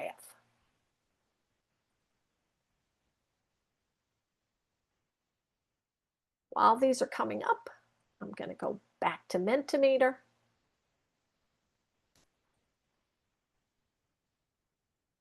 We're just stretching. Michelle, I was kind of thinking as you were going through this, I'm entering a new school in the fall, and it's the Cyber Academy, or North Carolina Cyber Academy. So my students will be spread out all over the state of North Carolina, and they'll all be online. So thinking of some of the activities that you did, that while I'm not face-to-face with my students, I could still have them do kinesthetically in their spot. Yes. So let me share one that I like to have them do from the very beginning.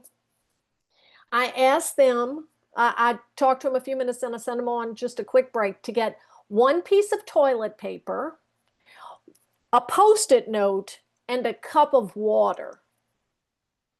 So if anybody's willing to get up, go find themselves just one little square of toilet paper, a Post-it note or a piece of paper, and a little cup of water, I'll be glad to show you this activity. So anybody willing? Let's do it. I'll be right back too.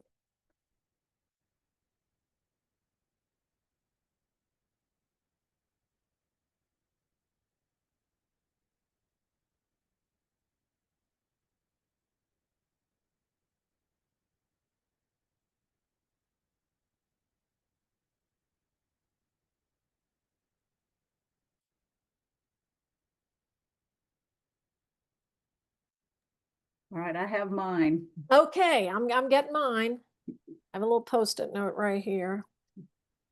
I have one piece of toilet paper, as I said, toilet paper, Post-it note, and a little bit of water in a cup. That's what we're going for. So I'm pouring some water into a cup here. Okay, so you see how this is easy for a student to find? That's the idea. You want to use things that might be around them. So I ask them, I say, take a Post-it note. You need just a little piece of it. So I'm going to tear mine in half so that it's little. So if you have a real Post-it note, just tear a little piece of it off. So anybody who found a Post-it note or a piece of paper, it has to be small. Okay, so now I have one square of toilet paper. I'm going to tear this in half so it's about half the size. And I'm going to take my Post-it note and I'm going to put it in my toilet paper piece, and I'm going to wrap it up like it's a little Christmas gift. It has to be wrapped up in the toilet paper. That's what I'm doing, completely surrounding the Post-it note. So I'm going to take this and I'm going to put it in the cup of water, and I'm going to completely saturate it. And I'm going to leave it in there for a second or two. Ooh, leave it in there. Now pull it out. See how it's dripping? You want to wring it out. Wring it out. Okay, good. Now you have this wad of wet paper, really. So what you want to do is you want to start unwrapping your Post-it note. Let's unwrap it as best you can. So let's see how this is going to go. So anybody who happens to be doing this, tell me how easy this is and what's happening to the toilet paper. Let's focus on the toilet paper. My toilet paper is really tearing up. Is it shredding like mine? Do you see this? It's like shredding and it's refusing to really come off without in shreds, just little pieces. Yes. Anybody else having that experience? Yeah. Because this is what happens to human skin when it gets wet. When somebody is sitting on a wet anything in a bed, guess what? The skin breaks down just like this. It's this thin. This is what skin breakdown looks like in older people too. It's just this, it's like this little thin piece of wet toilet paper. So I start with the whole idea of skin breakdown using the activity I just showed you. Because then they have the skin in their hand. See? Oh, yeah. Oh, what if that was off of my back or off of my leg? Or how long would this take to heal? Wow. What do you mean? Up to 4 months it can take for skin breakdown? So I start that way. And the other thing I do when I have people who are in different places as me, as an opening, I say to them, look around in your general vicinity, wherever you are, and find one thing around you that reminds you of something important to you, and you're going to introduce yourself using that item. Now, it can't be your cell phone, and it has to be something else. So people look around, they're like, oh, I don't know, I have this. Okay, I'm going to introduce myself first. Look what I found. I found this little arrow, and this arrow is like me because it has a goal. It points in one direction. And so that's what I like to do. I like to know where I'm headed. I like to know what my goals are at the beginning of a class. There's my introduction. Who'd like to go next? And the students have to introduce themselves either in Zoom rooms in small groups, or if it's a smaller class, they can turn their camera on and introduce themselves with just what they've found in their area and how it relates to them. So do you see how just using something in their hands when they're not with you, when they're with you virtually, can more focus and involve and engage? And I love your ICE theme, the interact, create, and engage, because it can do all of that. Awesome. Thank you so much. Oh, you're welcome. What other questions do we have? All of those tips are so helpful. It's like, oh, what can I do on Monday? Well, that's the idea. You want something you can use on Monday, and that's always my goal. When I'm attending a professional development session, I'm always thinking, what can I use? Oh, give me something good that I can use. And so what I tried to do was collect some of my favorite things that are simple and easy, but powerful for students. Thank you. Thank you for your kind words. What other questions do we have? I'm going to come back to my Mentimeter slides here for a minute, hopefully. I don't have any questions, but I do really love how easy these were. A lot of times the activities just take too much time to prep. Yes. And these will not take time to prep. So love it. You can tell I've been teaching for many years. Yes. Who's got hours and hours of prep time? No, I don't No have it. one. None of us do. So what I'd like for you to do, everyone, each and every one, wherever you are, I'd like for you to give internet applause right now. Go ahead and applaud. Yay, internet applause for all the hard work we've done together. Yay. I'd like for you to give even louder internet applause to NCHSE and HSEA and Miss Nancy, who invited me and all of the board, and all of you have worked so hard to put today together. I want louder internet applause. Come on, let's go. Yay, yay, internet applause. It's been a joy and a pleasure for me to be here. And I know what hard workers you are and what a special, special job you do each and every day when you teach someone. So thank you so much for what you do, and thank you for inviting me. And what I'm going to do is I'm going to take my Mentimeter slides with all of your participation and all of my information, and I'm going to turn them into a PDF, and I'm going to send it to your organization, and they can send it out to each and every one of you if any of you want it. Great. Thank you so much. I'm sure everybody will. And one person is winning a gift card. A mystery person is going to text me their address. I So think you found her, did you not, Melissa? yes, I think Yes. indeed. I think indeed we found it. So thank you so much. I'd have to scroll back up to remember the name, but yes, we found her, and I had the phone number wrong, so I got that corrected. Yeah, we're good to go. All right. All right. Well, thanks again for making time for us today as well. I'm sure we will all use these tips and maybe contacting you for even more things that we can be doing in the future. Thank you. Well, and look, we're 1 minute early for our break. So there we go. All right. So again, thank you very much. Everybody, we do have a short little break. If you need to step away from your computer, and we will reconvene. We have Nancy Harris coming up next, who is going to give us a few hints on HOSA. I know everybody needs lots of hints for help for HOSA. So she is scheduled to start at 2:45. So we'll get that started maybe even a little earlier if Nancy's ready, and we will continue on. So thank you. I kind of wish I hadn't shared my screen so early with the conference announcement, because I was using my chicken and pickle cup for the activity that we did.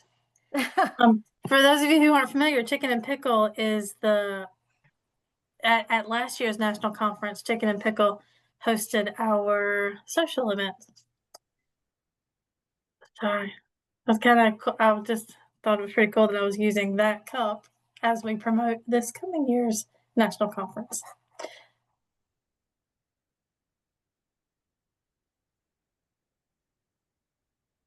So please grab yourself a snack, use the restroom if you need to, and come on back.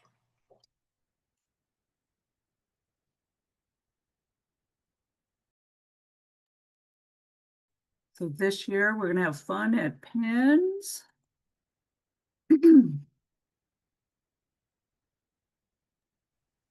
We have a good question in the chat. It asks about how that they get documentation of participating in this webinar.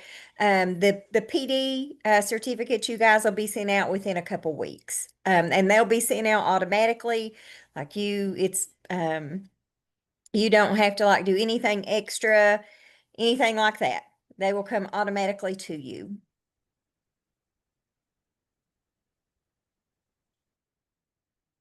Yes, if by chance you signed up for this webinar and have since changed your email address, you might want to let us know that, and then we can get it to you at your new email address.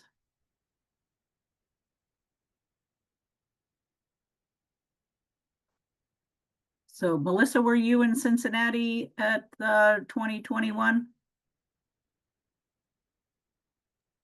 I just want to share on my screen the audio icon went to the other screen, so I got to keep finding it to come off mute. Yes, I was. My very first one was in Louisville, Kentucky, and I'm guessing that was almost 10 years ago. So I've been to every one since then. So yeah, it was really, really pretty nice hotel, and I met up with one of the vendors because she wanted somebody to walk with, and there's a nice, here we're going to call it a greenway. I don't know what you're going to call it in the big city, but there was a nice greenway right by the hotel. So the last couple of days, she and I met up, and we went and walked every morning before the conference started. So even though we were all masked up and we weren't really spending a whole lot of social time, it was nice to get together and be able to walk with her and meet somebody new from, I feel like she was from Minnesota, maybe somewhere far away from me. So that was really cool. Yeah, that was a fun one. And it's a really nice older hotel. But it's just got some of that historic vibe to it, which was really cool. If anybody out there is a hippopotamus fan like I am, you will know that Cincinnati Zoo is the home of Fiona the hippo.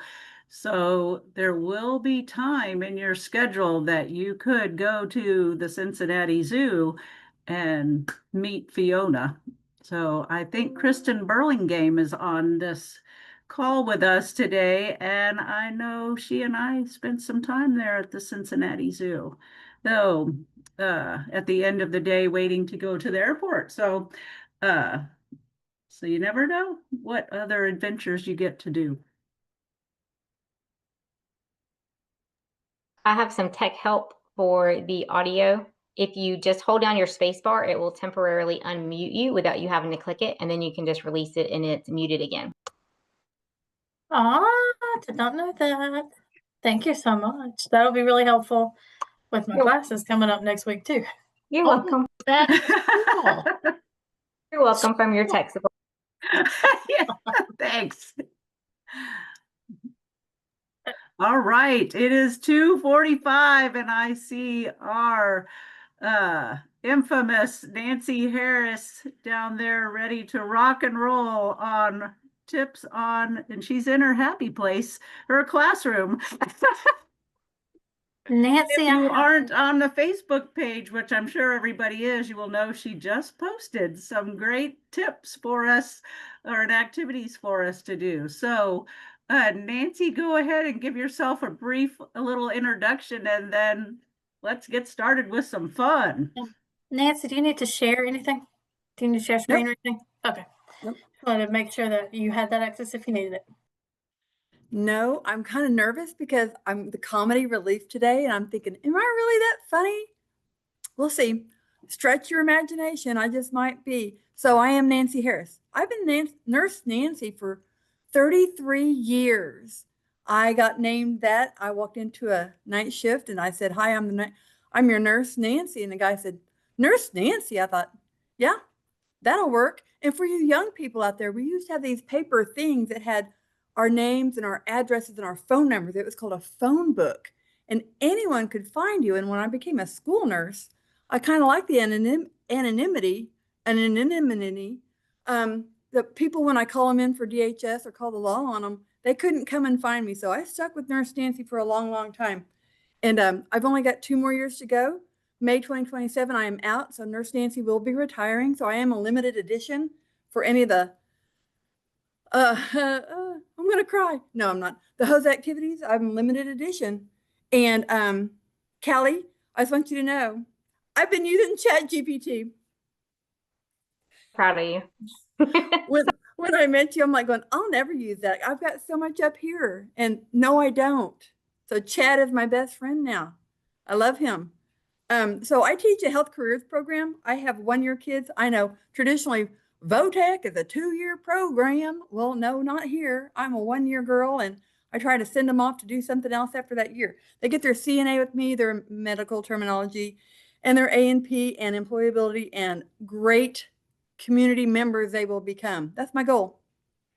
So what I'm famous for, if you want to call me famous, is making my little HOSA camps. But here in Oklahoma, can I just say, our state advisor made a camp for HOSA, and so it's called Camp HOSA.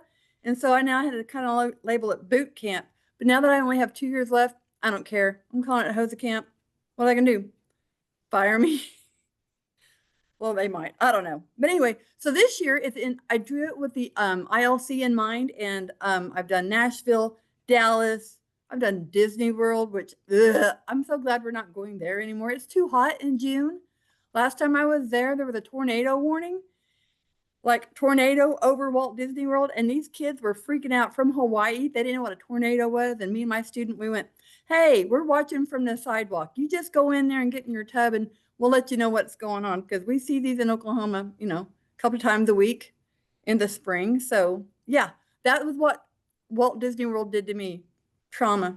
So this year I did an Indianapolis thing. And, here's my handouts. Are these not the cutest little people? They have a little bio because Chad, my best friend, he helped me out with some bios on each little car. And so I made some stuff to go around on my HOSA camps. A long time ago, I would try to get my kids excited about HOSA by, showing them the website. Wrong. They hate that. I would try and put up videos that I think Michigan HOSA did a long time ago on YouTube and have different stations where they would go around and look. And no, I had to come up with something better. So right at the beginning of school, I do my HOSA camp. In fact, I'll be doing it on the 7th day of school this year. And I bring in my state HOSA advisor, and she helps me put on a little presentation, and I have it timed. I have a 3-hour block. I have it timed to the minute on how we do it. And things I've tried and things that work are, I do the health poster, but I think it's called research health poster, or middle school is extemporaneous. I do the poster, I do extemp writing, I do public service announcement, health education, and creative problem solving. And that's the one with the Lego build. That is so fun. Ooh, this year I put in, they have to make a food truck and a menu with the ILC countries in mind. Oh, it's pretty cool if I say so myself. And what I've also tried, I've tried medical reading, where I took a little bitty golden book and I copied it off and wrote out questions for them, and they had to read it and answer the questions. That was a big 0. I've done Barbara James service where they had to brainstorm community service projects.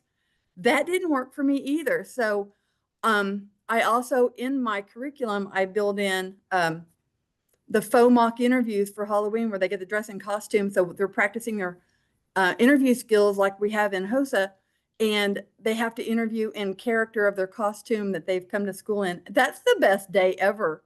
And it gets them out of their little shells a little bit. I dress in costume too. I mean, I get interviewed and I make them work at that really hard. And I bring in people to judge them. I also do display contests. I make a big deal out of that. That's like their capstone program in May. And I bring in my advisory committee. They come in and judge. Administration come in and judge. Former students love to come back and just rip these young students a new one. They love to come back and give that to them. So that's kind of what HOSA Camp is. I'm going to make some bonus content this year. I really want to make a Wicked, because why wouldn't we? It's coming out part 2. Will it be called Wickeder? I'm not for sure. Anyway, I want to do that. And before I leave, I'll put them on the website, the Facebook group. So that's how funny I am. I'm just not that funny. But what is funny? Are you guys any Skills USA out there? Because I feel so sorry for you, because your website is not friendly. I've tried to go in there and find some things to crosswalk with HOSA, and it's just miserable. And I feel for you. I really do. I know it's not fun at all. Casey Martin, you're HOSA, yeah? Yeah, Casey Martin's, yeah. Yes, she is. I know that. Because she does HOSA stuff. She posted a thing last night on Instagram. If you're not following Casey Martin, Stethoscopes and Grade Books on Instagram, what are you doing? You need to be following her. No, I do a lot with HOSA, and I love having my students do anything that they can so that I don't have to, because they get sick of hearing me all the time. And if I can pull a student, I pull a student anytime I can. And it gives them that opportunity to work on those leadership development skills, which I love. Yes, you do great stuff. I like watching what you do there. So another thing I think is humorous is the National HOSA Advisor page on Facebook. People crack me up. So my advice to everyone today, if you want to try something, try it. Don't go out there and get a vote to see if you should try it. Just try it. If it doesn't work, oh well, try again tomorrow. It's another thing. What else? I do TikTok. That's another fun thing. I've been really getting my mannequins in the lab busy this summer, doing videos. The Jones family, they're in there watching me right now. Go on. So that's it. I don't know what else to say. I am not prepared. I had a lot of stuff thought about what I do here. So what do you do with the HOSA advisors page? Do you make fun of them, or?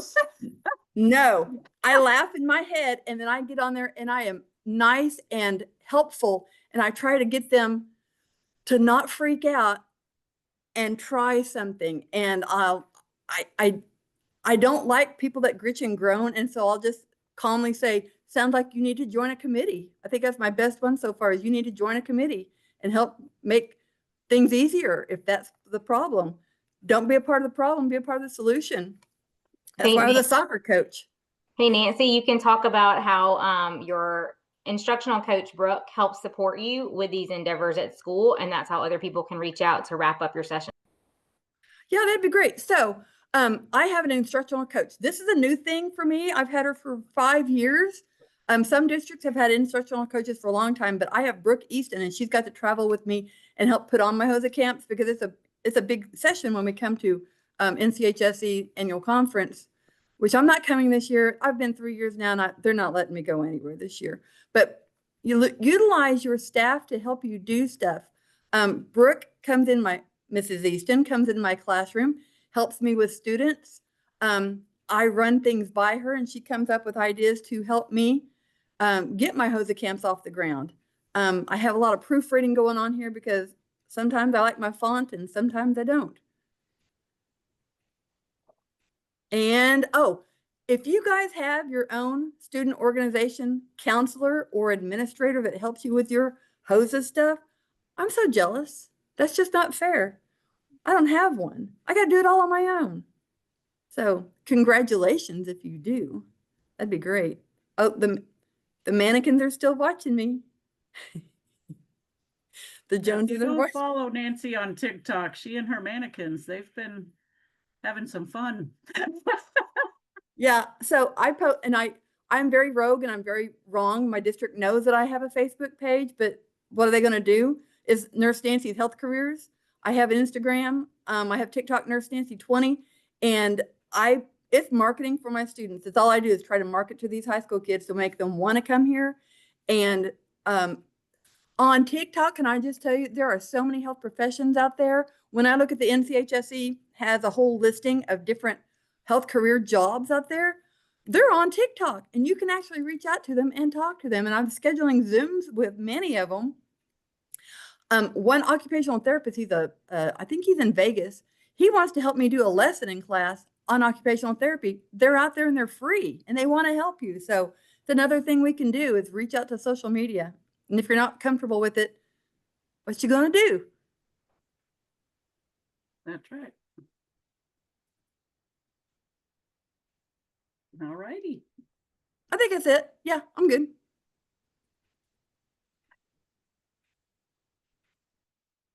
All righty. Thank you so much, Ms. Nancy. Yay. So thank you for that brief little interlude. So thanks, Nancy. We'll miss you in Cincinnati, but you'll be there in spirit, I'm sure. Oh man, I know. It's a bummer. Yeah, it's a bummer. I don't get to do much this year. That's okay. But I'm going to use that limited edition. I'm limited edition done June 2026. And I think we haven't had our first day yet, but as you're sitting there and thinking, I think I'm going to see if I can make myself a t-shirt. The back is going to be limited edition, June 2026. And then on the front. As soon as Kathy stops talking, if you want to try to share. Oh, sorry, Kathy. And then on the front, say, what are you going to do? Fire me. And then you can see, you got to get a t-shirt like that. I think I will. Hey, I'm not far behind. I want one too. Sorry, Kathy. I was trying to tell the 60 plus club. Yeah. Sorry, Kathy's late. I was trying to tell Beth if she wanted to try to start sharing to see if she can. I'm not sure I can give her permission. So I'm going to share from my screen if she can't, but I'm hoping that Beth will be able to share hers. Let's see. Share. We want to share screen 2. Let's switch it. If it's giving you that much, it might be working. Let's see. How about that? Can y'all see it? Perfect. Yep. Woohoo. Okay. And then that link, do you mind putting it in the chat? Because people can follow that link as well. This will be building the escape rooms using the program Thing Link. So y'all can follow along with me, as well as they're able to actually participate in this link as well. It is in the chat. It is 2:59. So whenever you are ready, you can take off. Perfect. So I was tasked with teaching y'all about escape rooms. When I first started teaching, I'm only in my 4th year, or just starting my 4th year. And when I first tried to look for escape rooms, I was looking for genuine like 3D 360 rooms. I found these Google Forms and I was like, well, that's no fun. And I realized that I also can't lock students inside of rooms because that's frowned upon. So I found this program called ThingLink, and that is how we are going to show you how to make these escape rooms. Let's start with here, and this link has been shared, so y'all can access this particular resource at any time. It's got step-by-step instructions on how to create these 360 escape rooms. Like I said, we'll go through it together. But in the very beginning, you will see just a little bit about this session and then my contact information. Down here is actually, if you click on the Google Drive, it will open a PDF copy of instructions for you. They have a lot more breakdown, a lot more information as far as what the different tags do. But that is all there for you on that original page. And then what we'll do is we'll get started. So when you open ThingLink or create an account, this is the home page that you will get. And we kind of tag that right here. This is the home page where you'll have a media section and your scenarios. So as we're going through, the media section will look like this, where it's got just literally every picture, every room, everything that you create will be in this media section. We can go back. And then scenarios is the program that we'll be using to click to build ThingLink. Now, this whole presentation was actually built using ThingLink through the media and the transition. And these are all the tags that I kind of briefly mentioned, but we'll see that in just a second. So we'll use the little finger icon and click to go to scenarios. So we'll go to scenarios. And you can see I've got a couple in here. I did a presentation on this at our Georgia ACTE conference in the summer. And then you'll see the one that I'm going to show you right here with the NCHSE. I'm going to show you one that I built last night. It's that easy using this program and building them that quickly that we can actually walk through and you can see what it will look like as a final product. So again, we'll follow the instructions, click create scenario. We will create scenario. It's going to take you to this wonderful page to ask you what you want to create. You can create with AI, you can create blank scenarios. If you are new to this, I recommend just using the escape room template. To me, it's just the easiest thing to follow. When you start to play with ThingLink, you can do all kinds of things in here. But we're going to use the escape room template for today. So we'll click on there. It's going to ask you, it's going to tell you a little bit about it, how it works. Would you like to use this template? Yes, we will use this template. So we'll follow that link. This is what you will see when you create the initial escape room template. Now, all of these little points or the tags that you're seeing, I put all of these in here. These are all to show you what each function does. So that way you as a newcomer, you can follow these instructions and see exactly what these functions do, because it doesn't actually tell you what they do. So I really wanted to take a minute to show you what each of these things do. So where it says place your media here, you'll notice that in a couple of different areas. This is where you can make those immersive 360-degree rooms. You don't have to be a tech whiz. This is all, it will do it for you. For anybody that is not, you're looking at me and you're like, I don't do technology. I've got you some step-by-step instructions here and it will do it for you, okay? So all of these are your rooms where you will see place the media here. And then you'll have what's called a branching question. Now, a branching question is where, we'll see it in the example, I gave them clues and then they have to answer the question. The example that we're going to use is it gives you a patient's vital signs and a little bit about, you know, what the EMS call was, and you're actually in the back of an ambulance. And it's going to ask you how you would respond to this patient, emergent, non-emergent, or urgent. And that's that branching question. Now, based on your choice, you'll see that you've got options here. If you choose the correct answer, it'll take you to the next level. However, if you choose the wrong answer, we can come here and this will allow you where it says you can place your media. You can also incorporate a YouTube video. You can put your lecture notes or any type of review material here to reinforce whatever they got incorrect. And it will actually circle them back to this branching question. It does it for you.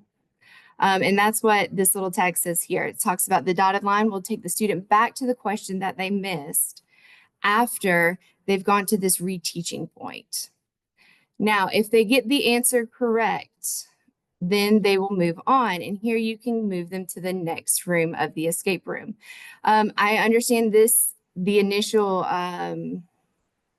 template only has 2 options. You can add more choices, more questions, and then you can even add more branching boxes. That's what this new block feature. So that allows you to add more branches, these little text boxes, or scenarios for students to maneuver. You can make this as big or as small as you would like. So some people are like, I would like them as simple as possible. That's perfectly fine. Keep them simple. Other times my students can go through them depending on the degree of like how complicated the content is. If it's a pretty easy unit, they can go through them kind of fast. So I have more levels or more scenarios for them to go through to make it last just a touch longer. But then they'll go from this next scenario. If they got the answer correct, they'll go to the next scenario where they'll again get another branching question. And then it can either, if they get it right, they can continue moving on. And if they get it wrong, it will take them to whatever I have put in, either a YouTube video or any kind of thing with a link. I put my lecture notes in the example. We're going to look at that, and it'll circle them back to retry that question. Now, with these scenario builders, the free version, you cannot track student progress, but if your district will pay for it, you can actually track your students' progress through these escape rooms. You can see how long a student spends on a scenario, what questions they're missing the most, and you can really get a lot of information out of these different rooms or scenarios or what have you. This is just a little blurb about how the answers will allow the instructor to provide to assess mastery or provide reteaching based off of how they answer. And then the very end is the text box that tells them that you've escaped. So, any questions so far? You don't need the paid version to do the escape room. You just need to be able to follow the students. Correct. Okay. Correct. And there's another, the PDF, there's kind of a back way to do this with using transitions. And the PDF actually explains that very well. So that way, if you want the free version, it's you can do the same thing, accomplish the same goal. All right, if we don't have any questions, then I'm going to continue moving on. So we're going to build the escape room. So let's get started. Ooh. Hold on, I lost my place. Let's see. Okay, I lost my place, sorry. All right, right there. So how to build the escape room. So we'll click find the media. You will edit your title here. And then I put a note, these are visible to students. So just kind of be careful of that, I guess. When we see the example, you'll see that mine say like whatever, I think they say ISIT picture or whatever. So whatever your title is for that scenario, students can see it. The create scene will allow you to create Select a scene, well, I use select one that's already done. And then embed a code is where you can embed those YouTube videos, your lecture notes, whatever other resource you would like to add. And that kind of goes back to that area where with the reteaching. So we're going to do select scene, excuse me. We're going to click 360-degree image. That's going to make that room that it'll spin around and they'll see it. Now, this will be the page that you will go to. Right here, you can generate with AI and it will create those images for you. So you don't have to be a fancy whiz and say, you know, how to create a panoramic room of whatever. I will tell you, their AI rooms are interesting. The back of their ambulance that they built me last night had more monitors than like an ER room. I mean, that was a very fancy back of an ambulance. So if you're not picky about that, it's a great resource. I typically will build mine through chat and then I upload them here and ask it to create a pano.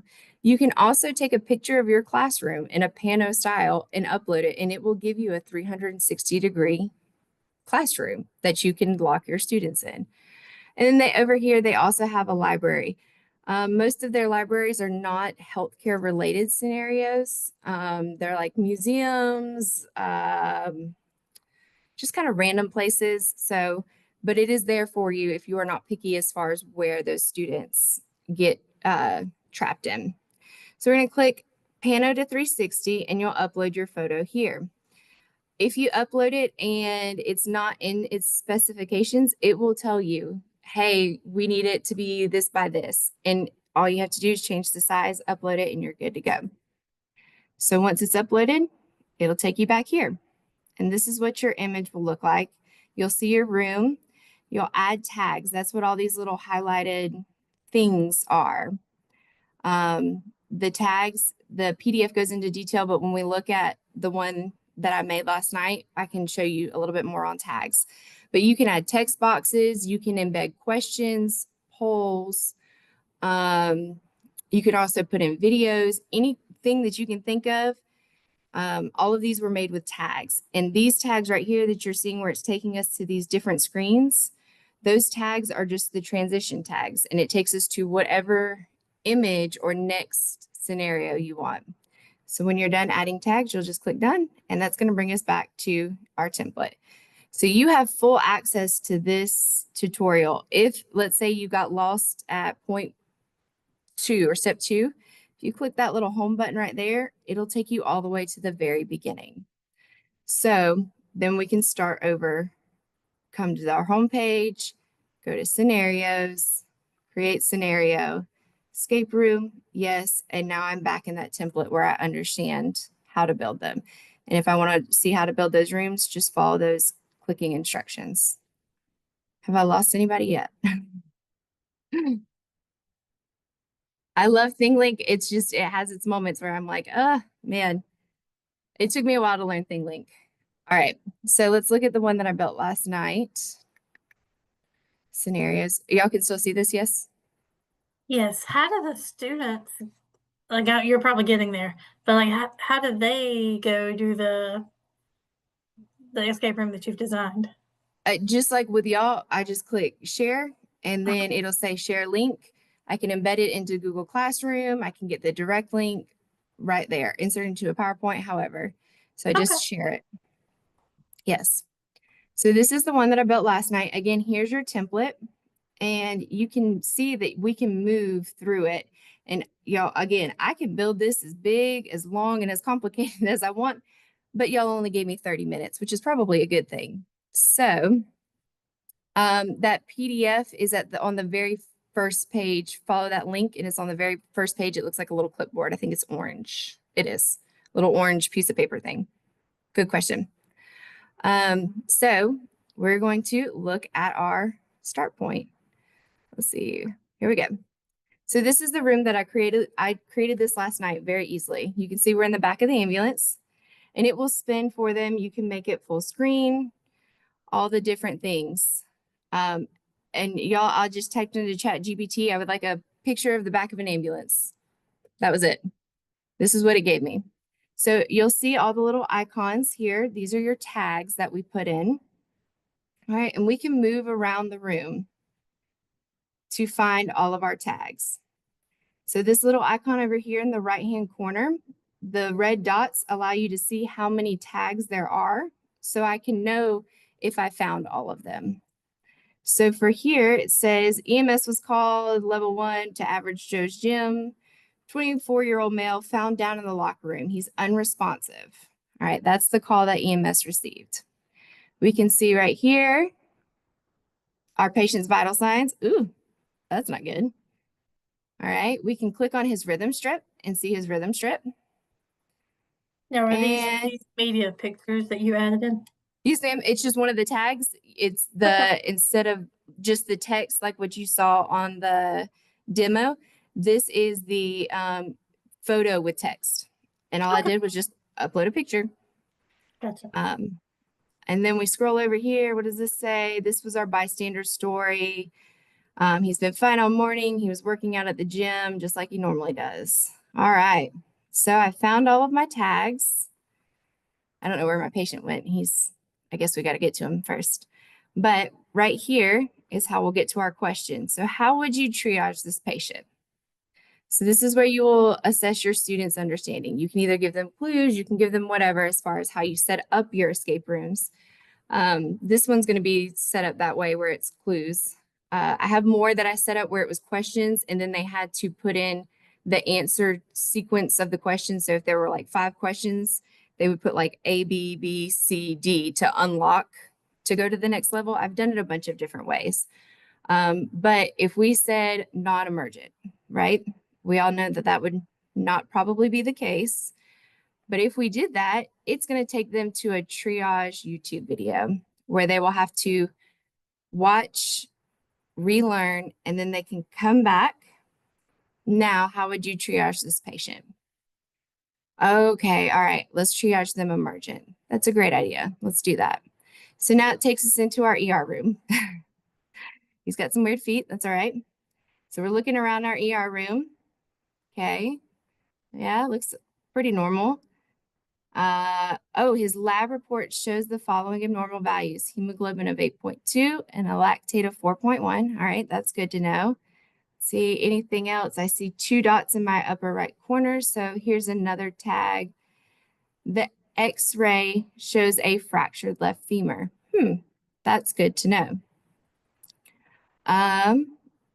Now, as we go, we can answer our next question. This one, again, I built it for the sake of time. I built it kind of fast. You can put as many tags, as many things as you want for them to do. But you only gave me 30 minutes, which is probably a good thing. I can talk forever. So we're going to click the question box. Given the fracture, low hemoglobin, what type of shock? Let's say he's experiencing, let's say cardiogenic shock. Ooh, I need to go back, but oh, sorry. They put a whole bunch of firewall stuff on our computers. This worked at home. It actually works very well at home, but I guess my county school computer does not like this particular video. So we'll go back. Can I interrupt for just a minute, Beth? Yes, ma'am. There's a question in the chat. Does it make them watch the video, or can they just link to the video and then exit out and come back and give a new answer? I've had it. You can make it like a hard stop to where they do have to watch it. And there are some that you can lock it, make them conditional to where they have to do whatever to move on or go back. And then we can sit here, and I told you some of the things besides just YouTube videos. If you wanted to add in your notes, like your lecture notes, you could do that, and it's going to take them to CDC anaphylaxis, how to recognize and respond to anaphylaxis. Maybe that's the next one. So then now, okay, I understand what anaphylaxis is. Let's go back. Let's say septic shock. Oh, here's the notes one. So this is actually my PowerPoint. This has nothing to do with septic shock. Yes, I know. This is my PowerPoint that I use to teach them on the different units. So they could go back to that unit that we are learning about to go back and review. and then we go back. Okay, let's click on hypovolemic shock. So now we got a nice room, a big old belly. I don't know, you know, AI just generates some interesting rooms sometimes. And we've got a tag. It says, while rounding on your patient 20 minutes later, you notice the monitor displaying the following vital signs. So we can see something is not getting better. And again, for sake of time, that was the only tag I added into this page. So when we click it, after quick assessment, what is the most appropriate action? So we can call the OR team, or we can continue monitoring and treating.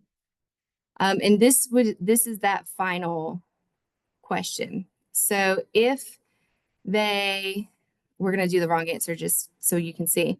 If we say continue monitoring, it says, unfortunately, you did not save his life. Your choices were not what this nursing administration is looking for. Please choose a different career path. Or we can go back. And then if we call the OR team, congratulations, your quick thinking, swift actions, and patient-centered care have saved Mr. Joe's life. You have now passed the NCLEX. Please follow up with your state nursing board to receive your license. Thank you. So they know that they have reached the end. And then when we get there, you can see in that bottom right-hand corner, I can see how many students have actually completed it. Any questions? And I can show y'all, let's see if I can get out of the full screen without stopping to share. Let's see, there we go. We go back here. If you click on your image and click edit, I'll show you how to add a tag really quick. Wrong one, this one. This is where we add those tags. So text with media, that's the text with the images. The labels are the ones that you're seeing. Again, we can embed a video or whatever. A transit will allow them to move to another scene, another image that you've created. That's how I built the tutorial. You can do a question or poll. Now the questions inside of the escape rooms, you will not be able to see or track the information. You can only track or see the ones that allow them to move to the different levels, but it's just something there that they can do.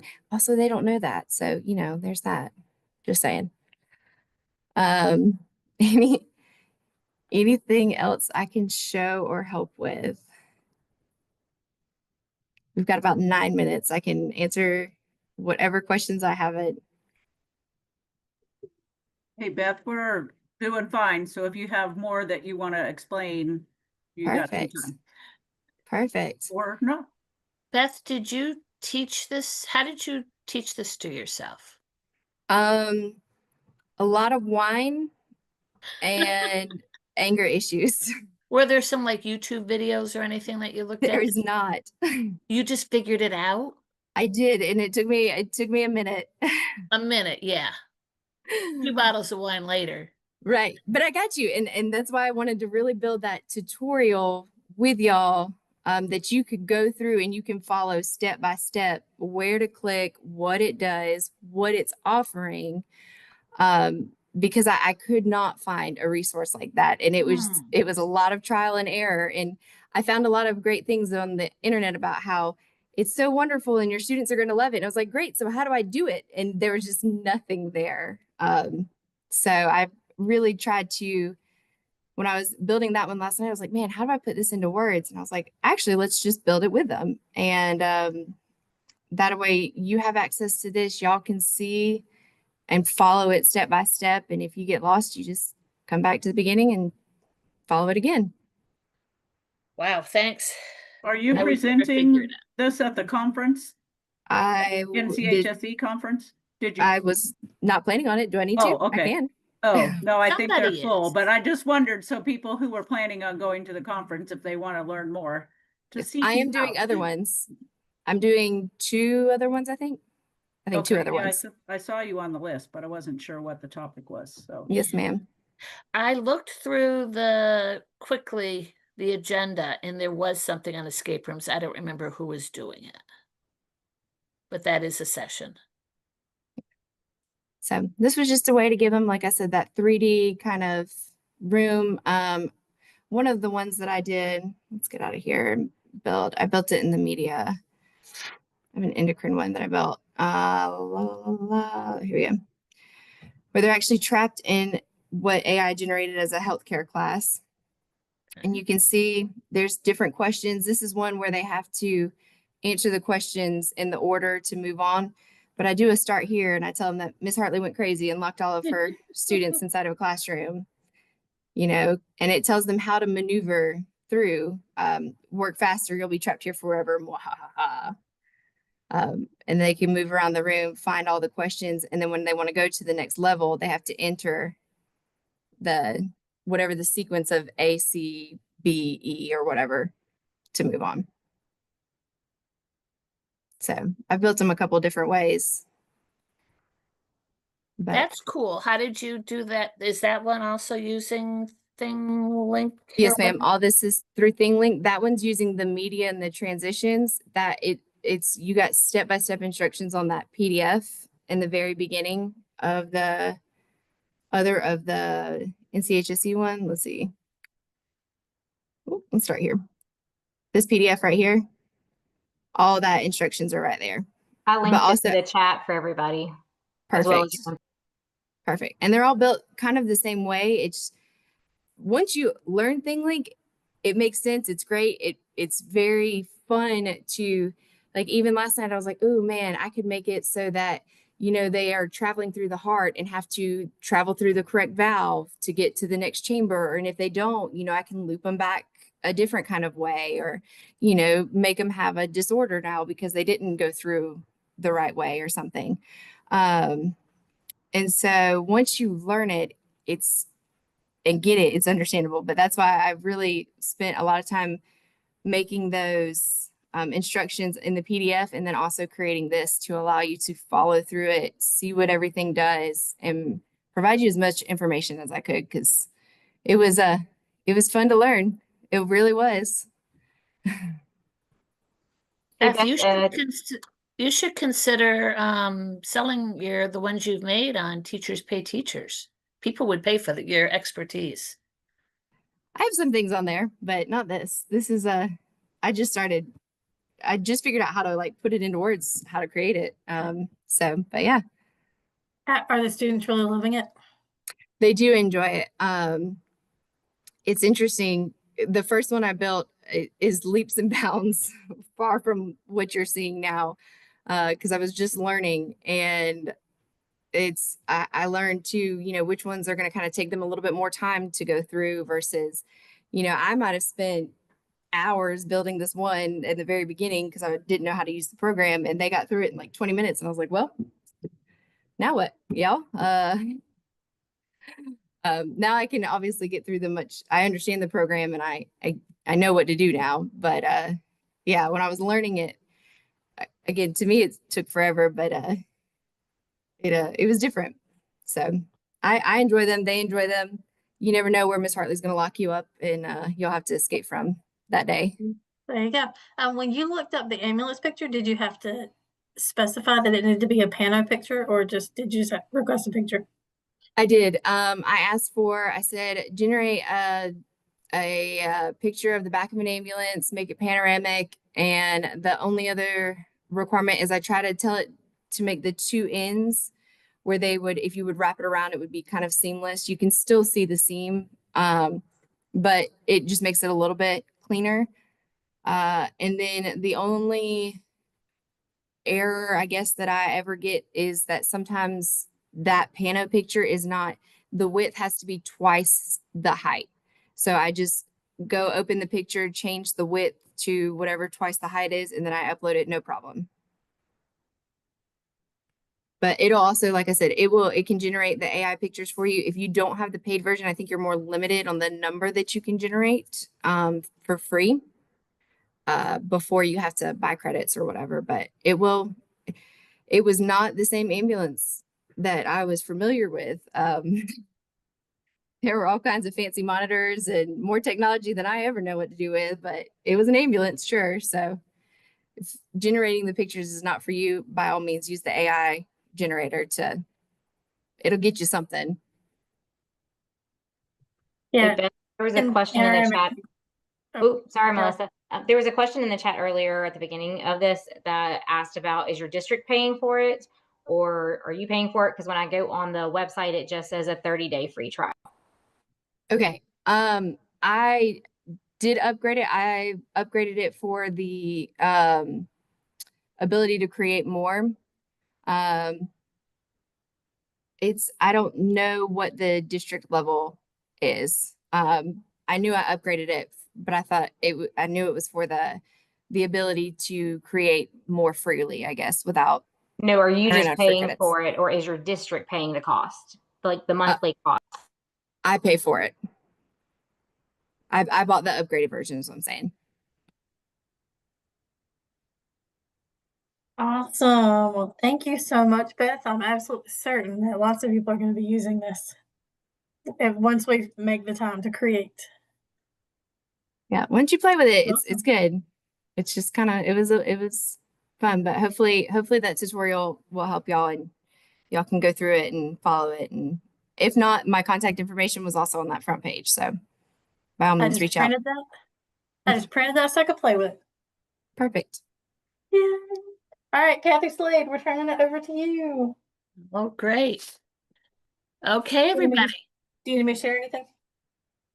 Yeah, you want to share maybe the NCHSE page that has the conference on it? Okay. I can do that. Thank you, Melissa. You're welcome. So, I'm going to speak of the top 5 reasons that you should go to the conference, the National Health Science Conference in Cincinnati in October. So number 1, this is the best conference for any health science educator. Other conferences you go to, like an ACTE or something, there may be a few things that interest you. This, I guarantee you, whether you are a new teacher, a veteran teacher, anybody in between, there will be something that you can find. On the website, you can look and see there's a description of conference breakout sessions. There's 70 of them over 2.5 days. So again, there's going to be something for anybody. I looked in, there's all sorts of ideas for hands-on activities, strategies for enhancing learning, clinical experiences, making them better. How do you set them up? HOSA activities. There was something on big things people want, AI, escape rooms. And again, one of the things I love about this conference is it's people like Beth. It's people like Melissa and Lissa. These are teachers sharing what works for them. So it's fantastic. If you can go to the pre-conference is Tuesday. Yes, Melissa. I was going to scroll down for a minute. And currently, and they're still accepting presentations, but currently there are 54 breakout sessions. Okay. Nancy told me 70, but maybe she has to still update some. I'm not sure. She may have, yeah. There's a lot. Pre-conference is an extra fee. I think it's well worth it. Most of your fee really is for your school is going to be the airfare and the hotel. So the pre-conference is an extra $175, but you get a full day of education. Starla Ewan, the famous Starla, is going to be there with her hands-on body systems, and it looks like she has a focus on pathophys, and she has her little like pocket lessons you can bring back to your classroom. And we also have Corinne Hoisington from Central Virginia Community College. She's a professor there. She's going to be talking about the AI. So if you want more, it's going to be, I think it's about 3 hours, morning and afternoon, something like that. You go to a half day on one, you get a beautiful lunch, and then you switch to the other half day at the other session. So everybody gets to do both of them. So if that's not worth it, networking with your peers, whether you are hanging out in the hotel, you're waiting for a conference to start, you're talking at meals, you get the opportunity to talk with other people who have the same problems you do and how they solve them. I find that extremely valuable, the networking opportunity. Sometimes I can get more out of the networking talking with somebody who was next to me than maybe what the session was. And again, I am the Chatty Cathy doll from some people's favorite doll from childhood. So if you can talk, there's always new friends to meet. We also have, in case you're not somebody who likes to just chit chat before sessions, there is a networking session on Wednesday evening. It's going to be at a bowling alley. It's they called it duck pin bowling. I call it candle pin bowling. It's a little ball so nobody will break their backs. Pinballs, bowling. You're going to have drinks, heavy hors d'oeuvres, completely make your meal out of this. No need to buy dinner that day. It's not going to be chips and dip and a few pieces of crackers. Shuttles provided, so that's a free evening, another opportunity to have fun and network. Third reason to attend, opportunity to meet with your vendors. We have a lot of partners and sponsors for this conference. One thing you may want to do, Youth Science will be there, and you have an opportunity to try out their health certificate lab. So if that's something you're wanting to look at, maybe giving that to your students, but you're not sure what's on the test, how best to prepare them, you can try it out as a student. Plus, there's 50 exhibitors. The exhibit hall is packed. So if you want to meet with people about trying out a new textbook or the animatage table, there's going to be a ton of those there. Fourth reason to go, some people were talking at the break. This is the Hilton Netherland Plaza downtown. Beautiful, historic hotel. This is not a cookie cutter Marriott that could be in any kind of city across the US. It's absolutely gorgeous. 1930s Art Deco style. So it's sort of, it's really nice. Again, we went there shortly after the pandemic. I do remember they had a beautiful hotel. They have a beautiful lobby. The rooms are nice. Easy downtown location. You can Uber to any activities that you want. Usually we're done by 3 or 4 o'clock in the afternoon. And as Lissa pointed out earlier, you can go to the Cincinnati Zoo and visit Fiona. We're sure Lissa's going to be there. And they do have something special for late October when we'll be there. There's a jack-o'-lantern glow event. Some sections that all these lit jack-o'-lanterns, and I guess they have the reptiles and stuff like that, open that evening. So that sounds like sort of fun too.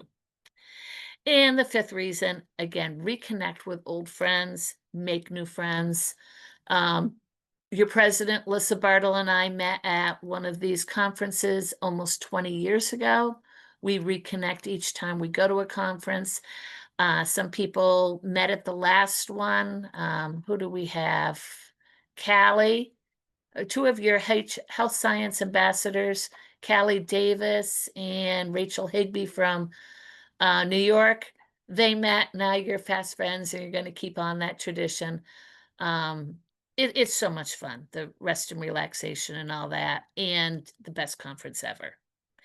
So signing up is easy. There's a link on the conference on the NCHSE website. Date to keep in mind, August 15th. It will cost you a lot less if you register by that August 15th because that's the early bird deadline. Standard registrations August 16th up to September 26th, but try to get before August 15th for the best bang for your buck. Can look a little pricey. The regular conference is $575, but it does include breakfast every day, lunch every day except for the day we leave on Friday. And again, I get the dinner, the networking session, that's easily a dinner for me. So when you have the meals, it's not going to be a little sandwich and chips for lunch. It's usually like a big dinner for lunch. So you have limited amount of money out of pocket once you get there. If you want some help with getting to go, on the website, there is a verification letter. It's a Word document that you can download and edit. Give that to your administrator, and hopefully there'll be a lot of facts in there and data to support why you need to go to this conference. So I don't know. Those are my five best reasons for going to the conference. Anybody have any questions? Kathy, I can add something. It did say the early bird date for August 15th. And then I do know that from the date you register, you guys, you do have 60 days to pay that. So in case you're thinking you have to pay by the 15th, you don't for your school district.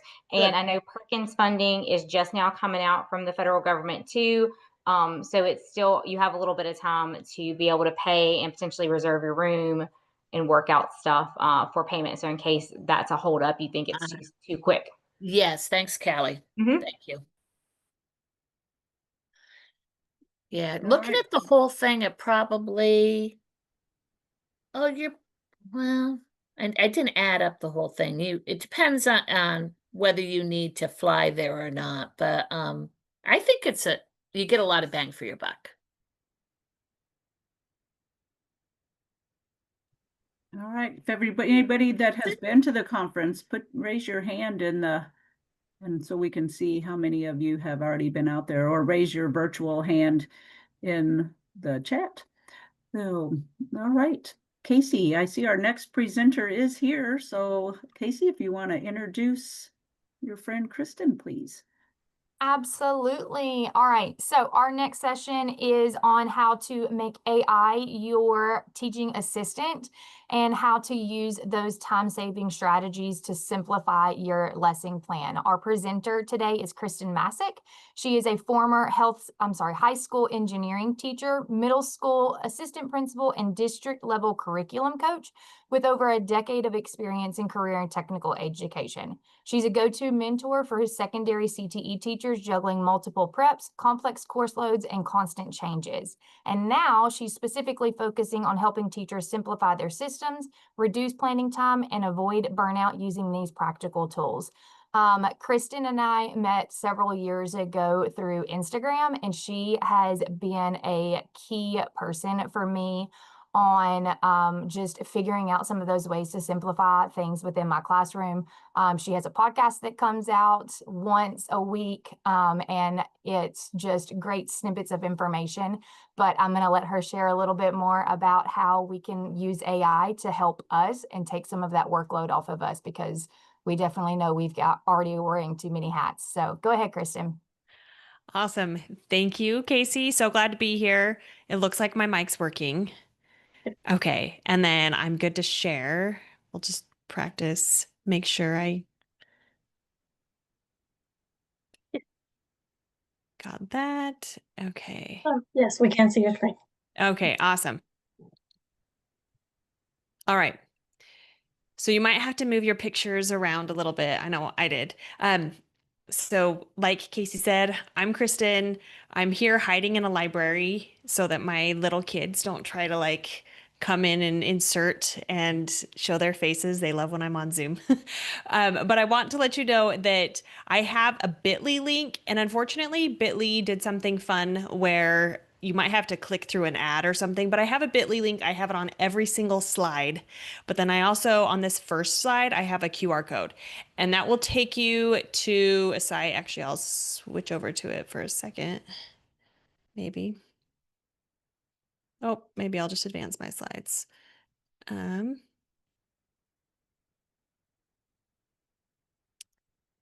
it takes you to this website that has all of my prompts. So anything I share here, I'm not expecting you to copy and or type it all out. You can copy and paste. So if you follow that link, all of that here, as well as some other goodies so that you can do things. I did not, although after I watched Beth's, I'm like, I don't have a prompt for how to make really cool pictures like Beth used in her presentation on her breakout rooms. But hopefully I can show you enough that you could make your own prompts. Okay, so let's dive into this. So I feel like I'm going to be preaching the choir a little bit, but I'm a little bit biased, and I feel like CTE teachers, health science teachers, you have not just an ordinary teaching job. So I feel like your job is harder than most. So let's be real. As a health science teacher, your load isn't normal. You're not teaching 12 sessions or 6 sessions. Well, maybe some of you are lucky and you get to do the same class over and over again, but more likely than not, you're getting to teach a bunch of different things. So for time's sake, there's a lot of stuff on this slide, but there's some things I'm going to try to finish I think by 2:10 so that there's time for questions. Has that kind of been the format that's been working well? Okay, got a thumbs up from Lissa, so we're looking good. Okay, so your day-to-day may not just be busy, but it could be overloaded. If I can advance my slide again. All right, so what if lesson planning could take minutes instead of hours without sacrificing your quality? Oh, now I'm advancing, keep advancing. So today we're going to be going over some ready to go, so copy and paste AI prompts that you can reuse across your different courses, and some time-saving tricks that will keep your planning focused and efficient. And we're just going to keep trudging on. Okay, and I think, so I'm going to have you take a minute. I've got a little timer here. I want you to take a minute and write down what you'll be teaching next week. And if you have not started school yet, think about, we do start on Wednesday, but think about when you do finally have the students, what is something you are going to be teaching? And I'm going to put a timer down, and I want you to make a note because I want you to focus on it. And a lot of times when if we write stuff down, then we actually will do it, except that it won't let me start it. Oh, there it goes. Maybe.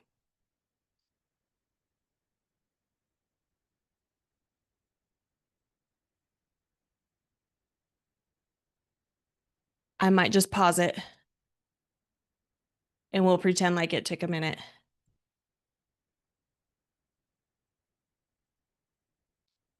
All right, we're going to move on. So when you think about AI, this is one of my favorite things, is when I'm thinking about AI as a teacher from the teacher perspective. So AI is like your most eager student because it's always wanting to please you, but it is new to the class. Like, it started yesterday, so it missed everything else that you've taught so far. It's ready to help out, but it's also only as good as the instructions you give. And this is where prompting comes in. I know when Beth was presenting, when she was talking about like her panoramic pictures and how to do it, how she kind of has figured out what to say in it to get it what she wants. Took her trial and error at the beginning, but now that she kind of knows what to do, she can do it faster and easier and just copy paste. So my big pro tip that I've learned over the years, with AI in particular, is to ask a question that you wish your students would have always, or what they would answer, but it says, please ask any clarifying questions before you begin. So if you add that to the end of anything you prompt, any sort of AI language-based tool, it will ask you questions because, once again, it's there to please you. So if you don't learn anything else but this from my presentation, add this anytime you're using AI. Okay. All right. And then these are just some of the things that people are saying about my prompting methods. We're going to just go over quickly though. Okay. So now we're going to get into the meat. So I have all those there. I know you can totally copy and paste those right now, and you're welcome to do so. I'm not going to monitor you on that one. I want to let you know that you're wanting to use these in a language-based model. So I primarily use ChatGPT a lot, but our school district did purchase School AI. There's Eduade. All of those will have like an AI component where you can write back and forth. That's where you're going to put this. And I am not monitoring the chat.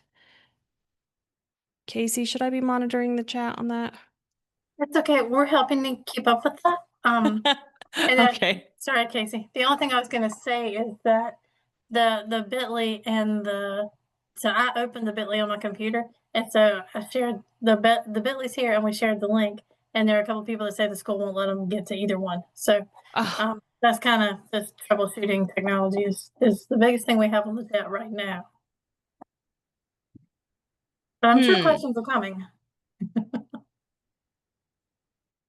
Let me see if there's, maybe we'll figure out if there's a way to, maybe we could share my slides. Oh, but that's not on a link. I was able to get mine on my phone. So if you're using if you have your phone next to you, you might be able to do it that way too.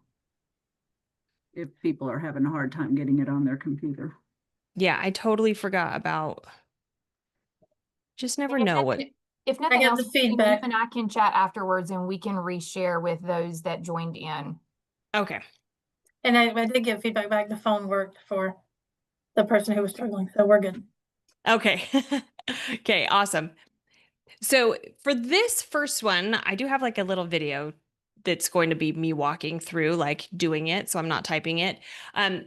But the purpose of this one is it seems pretty long, but it will create a lesson plan for you. And there's some key things that I want to point out with this prompt because it has a lot of information. So the first thing is it's saying you're going to be telling it what skill you're going to be teaching, but then also the amount of times and then the duration of your class periods so that it's going to just give you better information. And then I've also asked it to break concepts down into 10-minute sections so that it chunks it so that it's easier for you to present and also for your students to digest.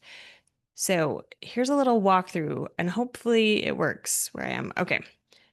I'm wondering if I should go full screen. So this is just me copying and pasting it. I thought I've presented this a couple of different times and people were saying, oh, it'd be nice if you just walked through it. So on this one, I literally just copied and paste. So you can copy and paste it. And then it's like Mad Lib. So anywhere that there's those brackets, you can go in and type things in. You'll also notice that I'm not caring so much about whether I'm being grammatically correct.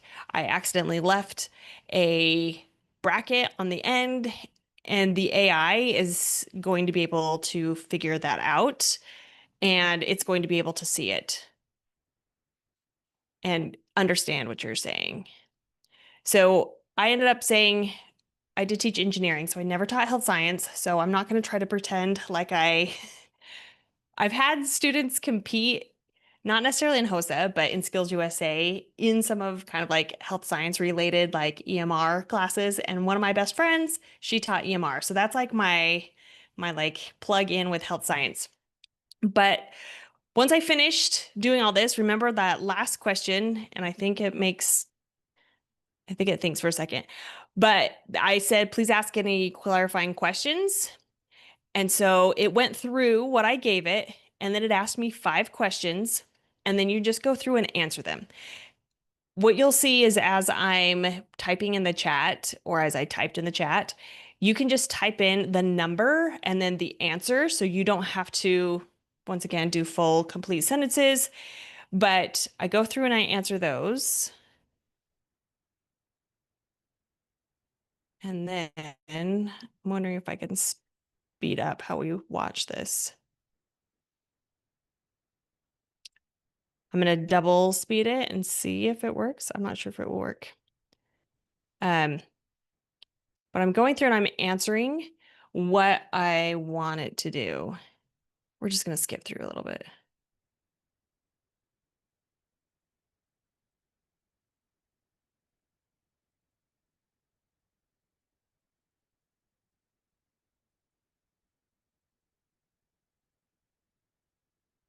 Okay, apparently I spent quite a bit of time answering those. Okay, so skipping through, and then you're going to see what it gives you. So it gave me a pretty decent, at least to start with.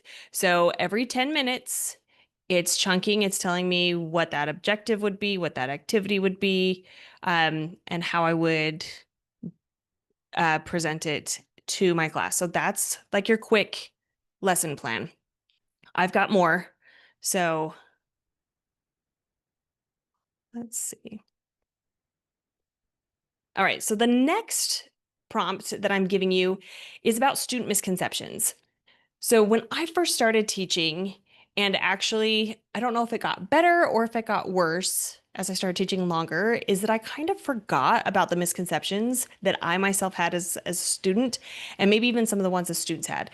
As I had been teaching a little bit longer, I kind of would remember, oh, this is the place that they struggle a lot. But sometimes it's just really nice to find out what those misconceptions are before the students even come to you.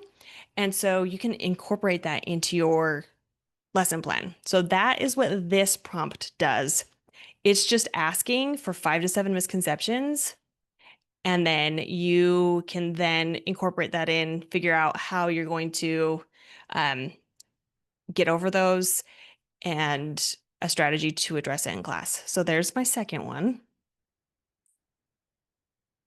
The next one, so I'm kind of going to fire hose you a little bit, and then you can ask questions, but I wanted to give you a ton depending on where you are AI level so that you have something to play with. And I want to make sure that you get something from this lesson. So this is another one of my favorite things to do. Casey knows a lot because I talk about it a lot, but I like to reuse lesson plans from one course to another. So where I might have a hard time figuring out where I could repeat and overlap, because in my mind, robotics seems very, very different from architecture. You can have AI kind of take that broader look and figure out where it can make things work and how you can reuse things. So on this one, I said, here's what I teach. I would like to use this protocol. So I found certain protocols that work well with my students, and the protocols could be something simple like Jigsaw or Gallery Walk, or maybe it's that you had students create a quiz. And it could be like what Beth was talking about. Maybe it is an escape room and you want to kind of get an outline on how you could do that in your different subjects. And so what this does is that you could fill out the information, and then it takes the work off of you because now it's kind of connected the dots on how to reuse that. I found the other thing that works that's very similar to this is if I had something that worked really well for one class, I'll ask AI how to then apply it to another subject and another standard and another lab. So those first 3 are kind of like my main 3 go-tos. And then I'm going to keep moving on. Are we doing okay? Not if we're doing okay. Okay. All right. So then this next one is generate discussion prompts, which sometimes we can be fairly good at. Sometimes we struggle a little bit, but this prompt, you can copy and paste this. You're asking to generate 5 to 7 thought-provoking, industry relevant questions and encouraging them how to discuss one another. In our state, starting on Wednesday, we have a statewide new law about cell phones and the non-use of cell phones in our schools. So we're going to be relying a lot more on making engaging activities and having students be using discussion a lot. So we'll be heavily relying on something like this. Then we've got differentiation. So if you have a class, I was blessed at times to have a single class period, but had beginners, intermediate, and advanced students within the same because there was only a few of each of them.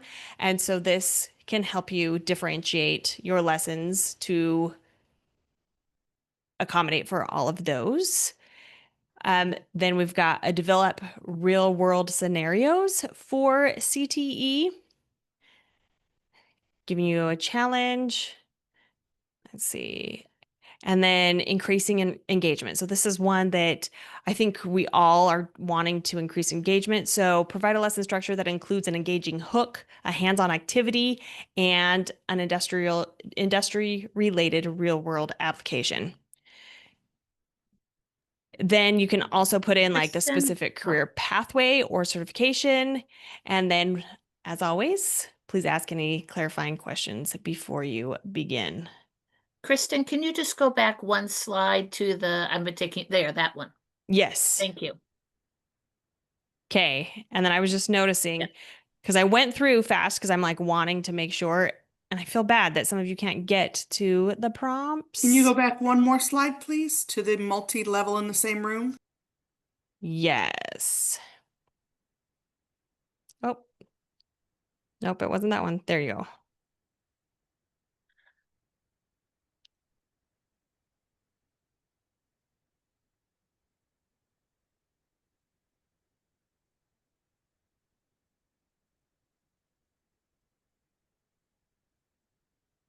Is there any more that anyone wants me to go back to?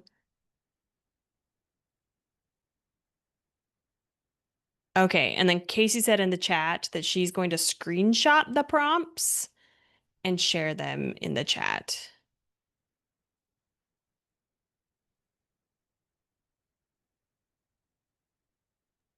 The one who asked you to go back, she gave a thumbs up. I think you're good on that. Okay, we're good. Okay.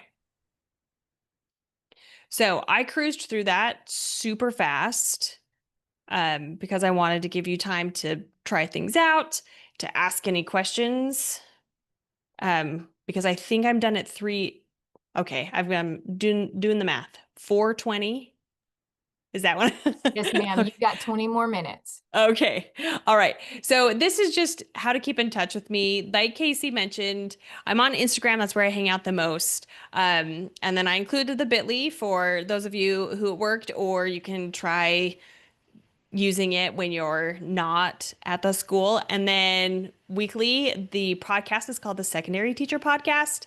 Weekly episodes that are geared towards CTE multiple prep teachers. And then now, I don't even know if I had a question slide. I did not have a question slide. So does anybody have any questions? Does anybody want to see me demonstrate one, or anyone want to share like a win? Or those are kind of our things for the next 20 minutes. The thing that I've found about AI is the more that you can give it these directive prompts, the more that it will actually give you what you want. The hardest thing about using it is just figuring out the correct thing to ask so that it gives you what you really want. But the more that you play with it, the more that you can figure that out. And the more that it figures out your voice, the more that you use it, which is what I really, really love, because I don't want it to sound like Kristen if I'm using it within my classroom. I want it to sound like me. And so the more that I use it, it would definitely use it. It would do it for sure. Icebreakers and PBLs, yeah, it'll totally do them. If your school has access to, if your district has access to Magic School AI, which our district just got access to this school year, there is actually a PBL generator within Magic School AI that you can plug that in. And I think Magic School AI does the icebreakers too, but you just have to, honestly, what I love about it, you just play with it. Lucia, if you wanted to do icebreaker activities, plug in, give me 5 icebreaker activities for my 9th grade intro level health science class integrating XYZ, and just let it pop it.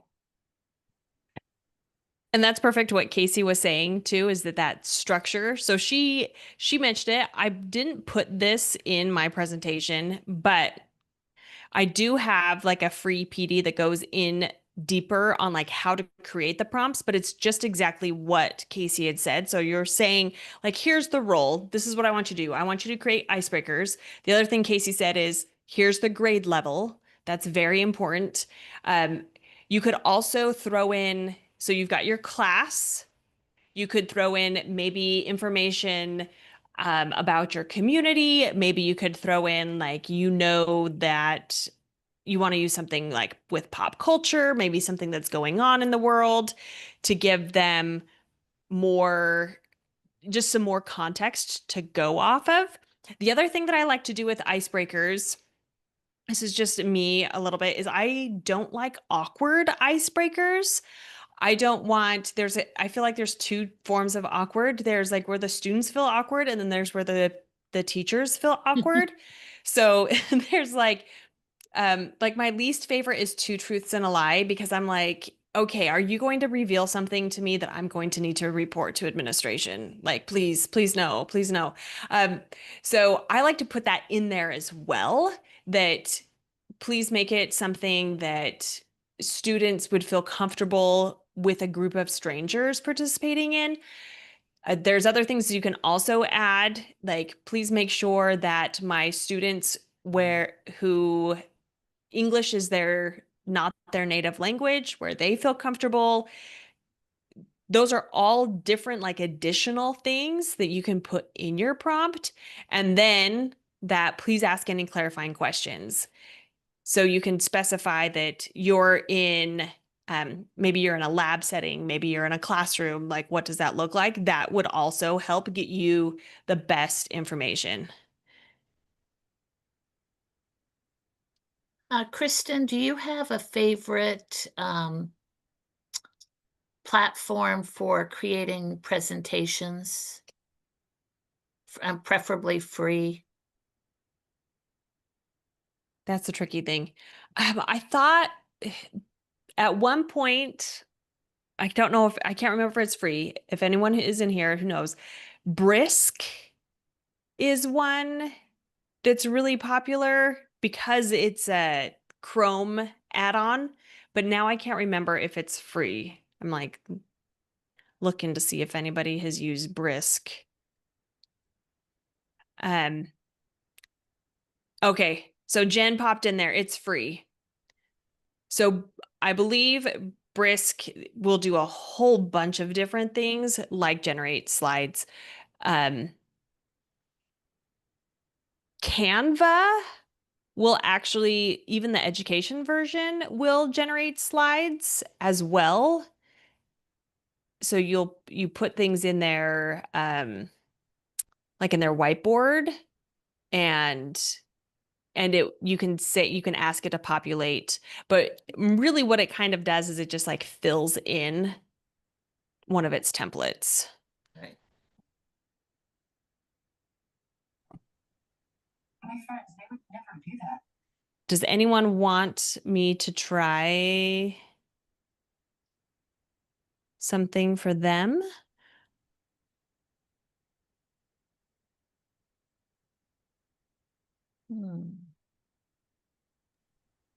Lucia was asking about icebreakers, if you want to do that. I know she's a high school teacher. She'd have to unmute and say if there's a specific grade level, because I don't know that about her. Okay. Okay, let me throw in an icebreaker one then. Yes. Icebreakers, I'm going into a school that's got a pretty significant ESOL population. So it's going to be a big class. It's going to be lots of kids, 30. And I want to make sure that I don't do those funky, awkward icebreakers. But I want to be able to include in my ESOL kids and make it movement, kinesthetic. So they're up, they're moving, things like that. So sure, if you could run one, that'd be great. Yeah. Thank you. What, so you said high school. High school health science. Yes, ma'am. Health science. Okay. Let's do that. While she's running that, one thing that I did with my students this week, because we started back August 1. And so I had some speed matching kind of questions or speed meeting kind of questions. They were just really quick, 3 on a card that I had gotten from a creator on Teachers Pay Teachers. She's called Mondays Made Easy. But what I did to make it movement wise is I put them in groups. And after each speed round, one person from each group had to rotate to a new group. And so that worked really well with my group, is minus one kid that just had some anxiety issues being around people that he was uncomfortable with, but just because this was our first week. And so it allowed me to figure out some of those issues within my classroom as well that I had not seen before.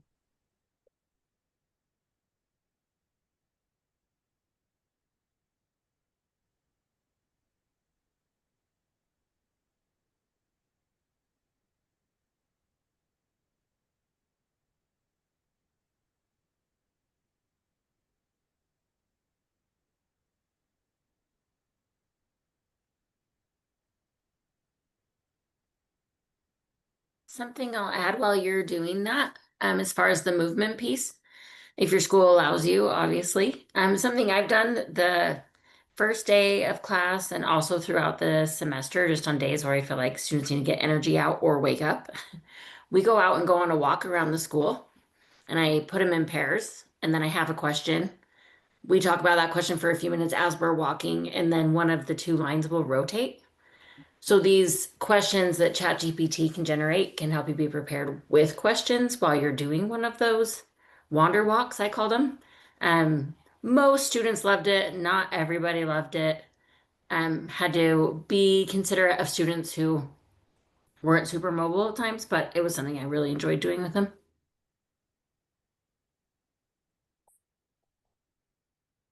Awesome. So on this one, I did not ask questions. I just said ideas. So now I'm going to need some help filling these ones out. So how much time do you want to spend on said icebreaker? Probably Should we just throw 15 minutes. 15 minutes?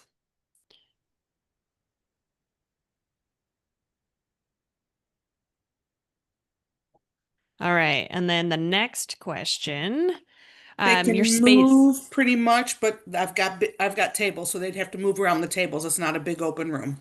Okay.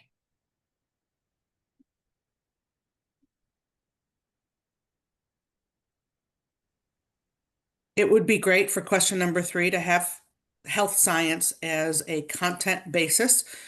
Not necessary, but it'd be preferable. Number 4, I got all kinds of stuff like that. Got everything they want. Frequency, I would like to do it every day, a different one every day for the first week.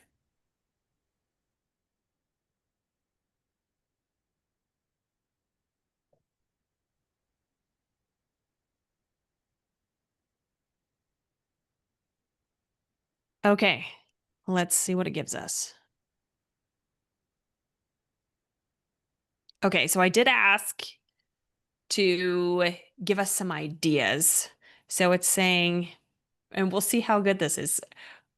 Sometimes I like test it to see like if I'm going to trust it. But so it says day 1, a body systems mingle. So the purpose is to get students moving and introduce major body systems.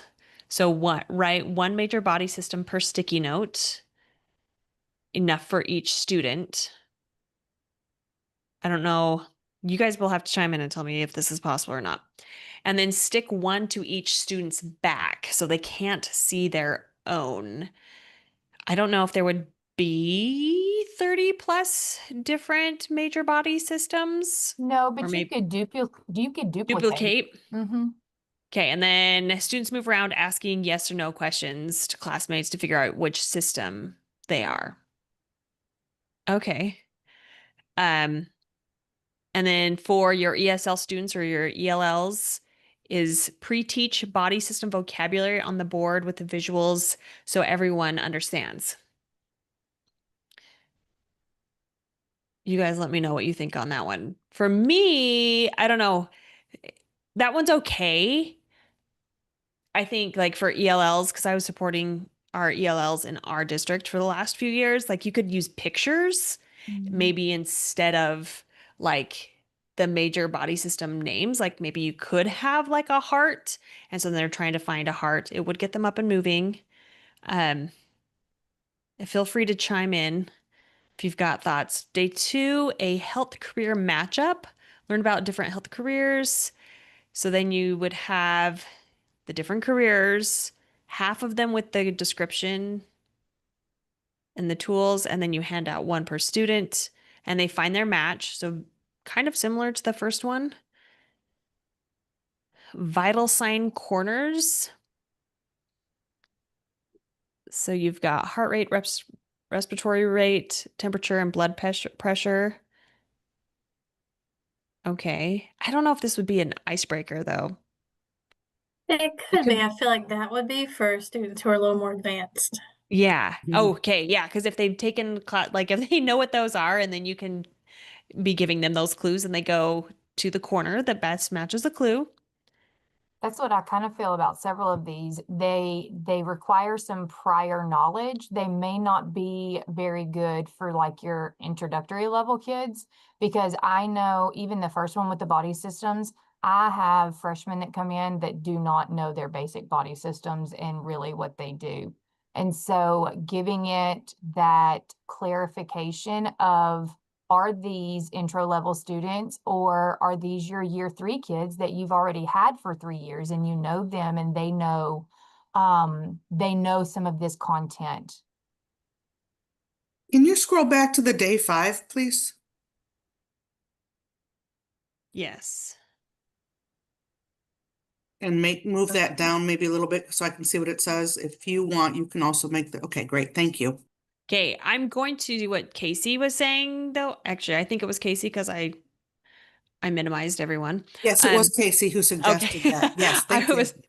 I was like, I'm going to add things too. So once again, remembering that AI is like your best student, feel free to correct it when it's wrong. So I'm started writing, I'm like, these are okay. But the students don't have any prior knowledge of health science. I still want health science related, but they don't have any prior knowledge to health science. What would you do then? Well, sometimes that's fun when they don't, because then they really stumble. They have to work together. Somebody might know it, can help other people. So I don't necessarily mind that these seem to maybe be higher level, because then you use it as a hook as well into moving into that higher level. So I don't personally mind that. I mean, I'm not saying I'm going to use these exactly as they are without reviewing them more carefully, but sometimes that makes it a little bit more fun.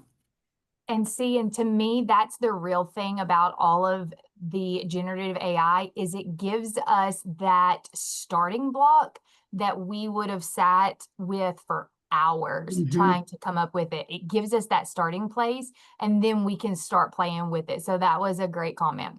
Exactly, Casey. The medical supply one that was up further, which that would be upper level. Students aren't going to know that. Or my intro students aren't going to know that, but we do Camp Med every summer, and the nurse who runs our Camp Med at the very end of camp, we haven't taught them any of these medical supplies, but she has a whole lot of hospital supplies just laid out on the table, and they do a relay race with it, so that so she has a teaching opportunity there for the things that the students don't know because they're not in healthcare careers yet. So that it's a awesome opportunity for her as the healthcare provider just to have that one-on-one time teachable moments with our students. Awesome. The one for day one. Oh, sorry. Could you scroll up to the original prompt that you had typed in? Yes. There we go. Okay. I tried to get it and you switched. Oh, sorry. That's okay. Christy, when we're all done running this one, can you copy it all and put it in a doc and then I can share it with everyone? Yes. All right, I was Awesome. going to say Thank you. the day one for the matching thing, something that I do is I do something called life size review. And that's where we get the bulletin paper on the rolls from the media center. And I have a student lay down and in their groups of 3 to 4, and they outline their body. And I call stuff out. Sometimes I make them review and they have to all write. And as a team, they have to communicate and say, like, if I call out a word like, I don't know, supine or sternal or wherever, they have to say, I got it. And then I'm rapid fire calling them out. You can do that with ELs where you do an outline of a body. It could be a normal piece of paper or the bigger pieces of paper and have them matched, like the pictures for the organ systems. It could also be, where could you take a pulse on the body, even with like sticky notes, and they would have to put like, well, where would you do that? So some of those activities can still be some of that tactile stuff that's brought in with those words. And if they're laminated, you could use them over and over again. Awesome. I wanted to show, since we've got 3 minutes left. So I did say these are okay, but the students don't have any prior knowledge. So let's just see what it threw out at us. So find your wellness match. So instead of maybe talking about vocabulary, you're creating pairs of cards with a healthy habit and then a benefit to go with it. So that's definitely on a higher level. Health lineup. So you give students a category they can answer without personal information, like their weight, or so that's just kind of like lining up birth month. That's less health science, but that it one does did get pull in a lot of communication though, because it said that they have to line up without talking. And so then it ties in health science because it says communication in healthcare isn't always verbal. And sometimes we have to talk through body language and observation. So that one, I mean, it pulls in that employability skill piece of it. awesome, which is great also for your ESL students too, getting them comfortable being in a space. Let's see. So that's another wellness.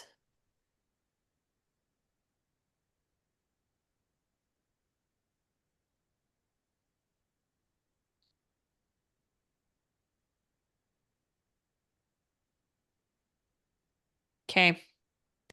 So you can go back and forth, even like what Casey was saying, like it will start to learn what you like and what you don't like and how like your voice, how you're wanting to do things within your class. And so you can go back and forth and do that. We've got 1 minute left. Does anybody have any last minute questions? And I'll send this over to Casey.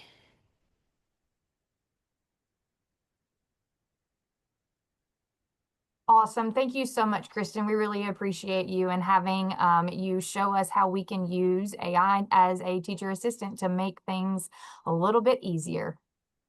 Awesome. I'm so glad to be here. Thank you.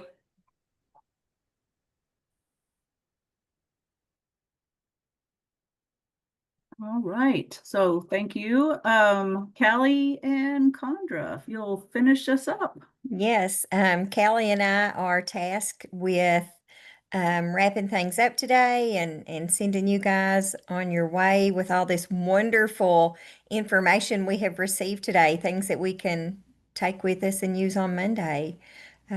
So very exciting. I also do want to mention that Nancy and Beth and Callie and Casey are all ambassadors for HSEA.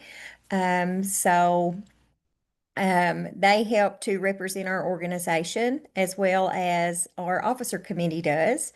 So, in the future, when we have spots open, we would love for others to apply and help and jump on board and, contribute to the group. I had a co-teacher many years ago that her favorite thing to say was that the best PD we can have is the teacher next door. And that's so true. We learn best from each other. So, any contributions to the group would be warmly accepted. But just a couple notes about membership before I turn the social media over to Callie because she is our social media guru. But with the membership, with the start of the new school year, there may be new teachers coming into health science that don't know about HSEA and the membership, the benefits of the membership. It's $50 annually. Now it's auto deducted, from, say you join this month, the month of August, it won't be deducted again till next August. It's not something that if you joined in November or December that would turn around and, be deducted from your account or a payment would be expected in January. It is an annual membership, but with the membership, there is a portal for the members that is full of resources. The membership team, we spent several days this summer revamping this portal. It has some amazing resources in it, things that you can tap into and use immediately in the classroom. And Callie has that pulled up. Callie, if you want to walk us through the login, just so that, in case we have members on here that didn't know that this was a benefit for you. You asked me that, and I'm hoping I remember my password. School started August 1st, and all the things changed, Mm-hmm. But yeah, within this portal, these are things that, maybe maybe you need a little something extra to help with ethics, or maybe you need something for a sub plan. But the possibilities are endless. Remind me where I go from here. To the main, right there, HSEA member. Okay, because it wasn't working for me the other day, so it may have been me, but that's okay. Yeah, see, that's what I keep getting. Okay, let me see. I have mine pulled up. Let me share my screen. And I'll quit sharing mine because I need to figure out what's going on with my thing. Okay, so I am actually in the portal and I have the case studies pulled up, or these are also known as the diagnosis of the day. And this is just one sample of something. I think we were all really impressed with these, and that's kind of why I had this already pulled up. But you can look down through here at the different topics that are covered in these diagnosis of the day. And I will just open the autism one just to share, but it gives a scenario for the students. And, you can see the chief complaint, the physical exam findings, the labs, and then there's questions that the students are expected to answer based on that scenario. So these are good little things. These could be used as bell ringers. These could be used as exit tickets. I used something similar to this and did a disease notebook one year with one of my classes, and just kind of built my own based off this same idea. But this is just one example of what's in this portal, one of many. And I will turn it back over to Callie, and she can talk about the Facebook, the Instagram, all the things. Okay. I got to get back to my page. And there are also curriculum enhancements that go a little bit more with that stuff as well that we'll be presenting, or I will be presenting actually at the conference. Hang on, I got to get my website to work. Yes, and those enhancements are an additional purchase that's available as well. So I'm going to go to this one. Hopefully everybody can see my screen now. So we do have a Facebook group. So it's Health Science Educators Association, and you do not have to be a member of HSEA. We would love for you to be a member. It's very cheap. I'll give you an example. It's $50. That's annually, so you get access to all that stuff. And then my state one for Georgia is actually $150. So it's 3 times as much as this national one, and I don't get the number of resources. So that's a benefit to it. Your professional networking, I met someone from New York when I went to this conference because of an industry certification grant. And we met on Tuesday, and then everybody from then on thought we were best friends at this conference. It was amazing, the stuff that I got from it and the resources. And we had just literally met Tuesday, and we're now going to present this year at the conference together and have stayed in touch. Lots of sharing of activities. You will always walk away with a multitude of things that you can immediately take back to your classroom, as well as just asking questions from this website. You'll be able to have people that post stuff, like Nurse Nancy has already posted resources when she makes them on the Facebook group and stuff as well. So there's lots of benefit to it, even if you want to kind of play around and try it out, and then maybe talk to your district if it's not this year about going to the conference. And then some states do offer grants or stipends to be able to at least cover maybe a partial payment or some. And you do, if you sign up to be a presenter at our conference, you do get $100 off if you're the primary presenter. So lots of good ways. And then this year we started an Instagram, which I'm trying to work on with all the other things in our life as teachers as well. But it is HSEA _ NCHSE. If you just start typing HSEA _ it should pull up. But we would love to have more followers and try to get more active and post more things. I'm going to be working with Casey Martin on that as well. So if you guys have anything or want to push it out to your teachers, it's great. Resources and stuff, especially people in other states, to be able to kind of come together and have links to stuff or ask questions or share cool ideas that you're doing. We want to also see you post stuff or send it to us to post for the Instagram. We want to know what you're doing in your class, because that's how we get our best ideas. Yes. Are there any other questions, comments, anything, that we can assist with?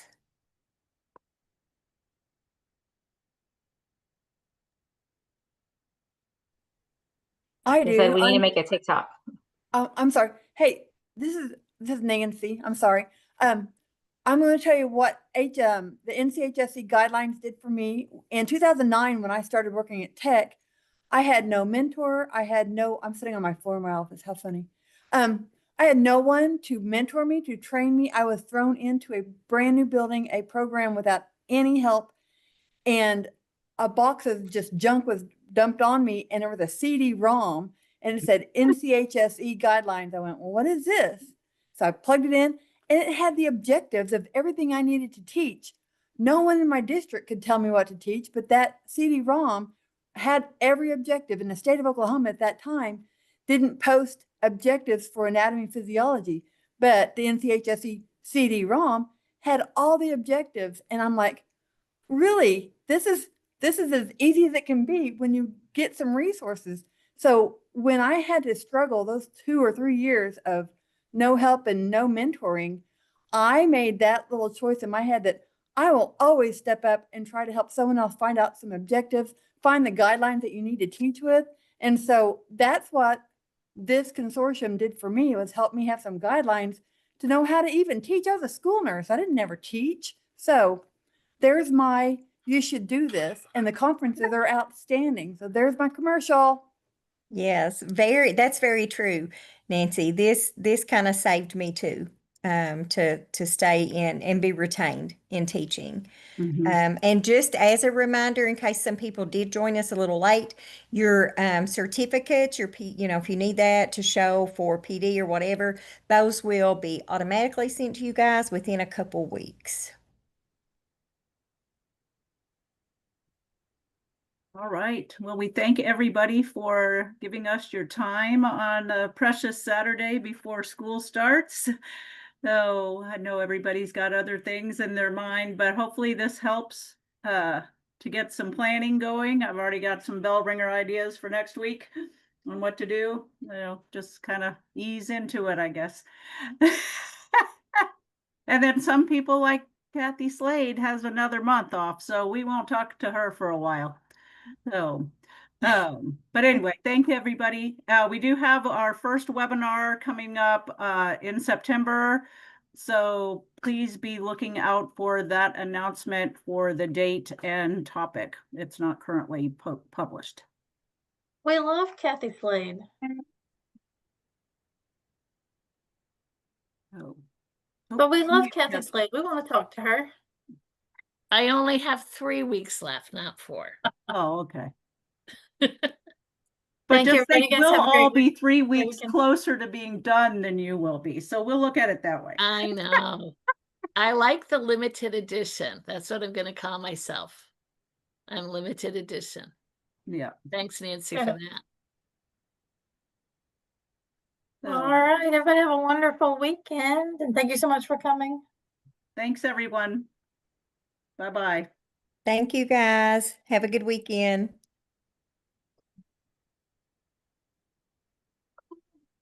Did audio stop recording, or do we need to do that?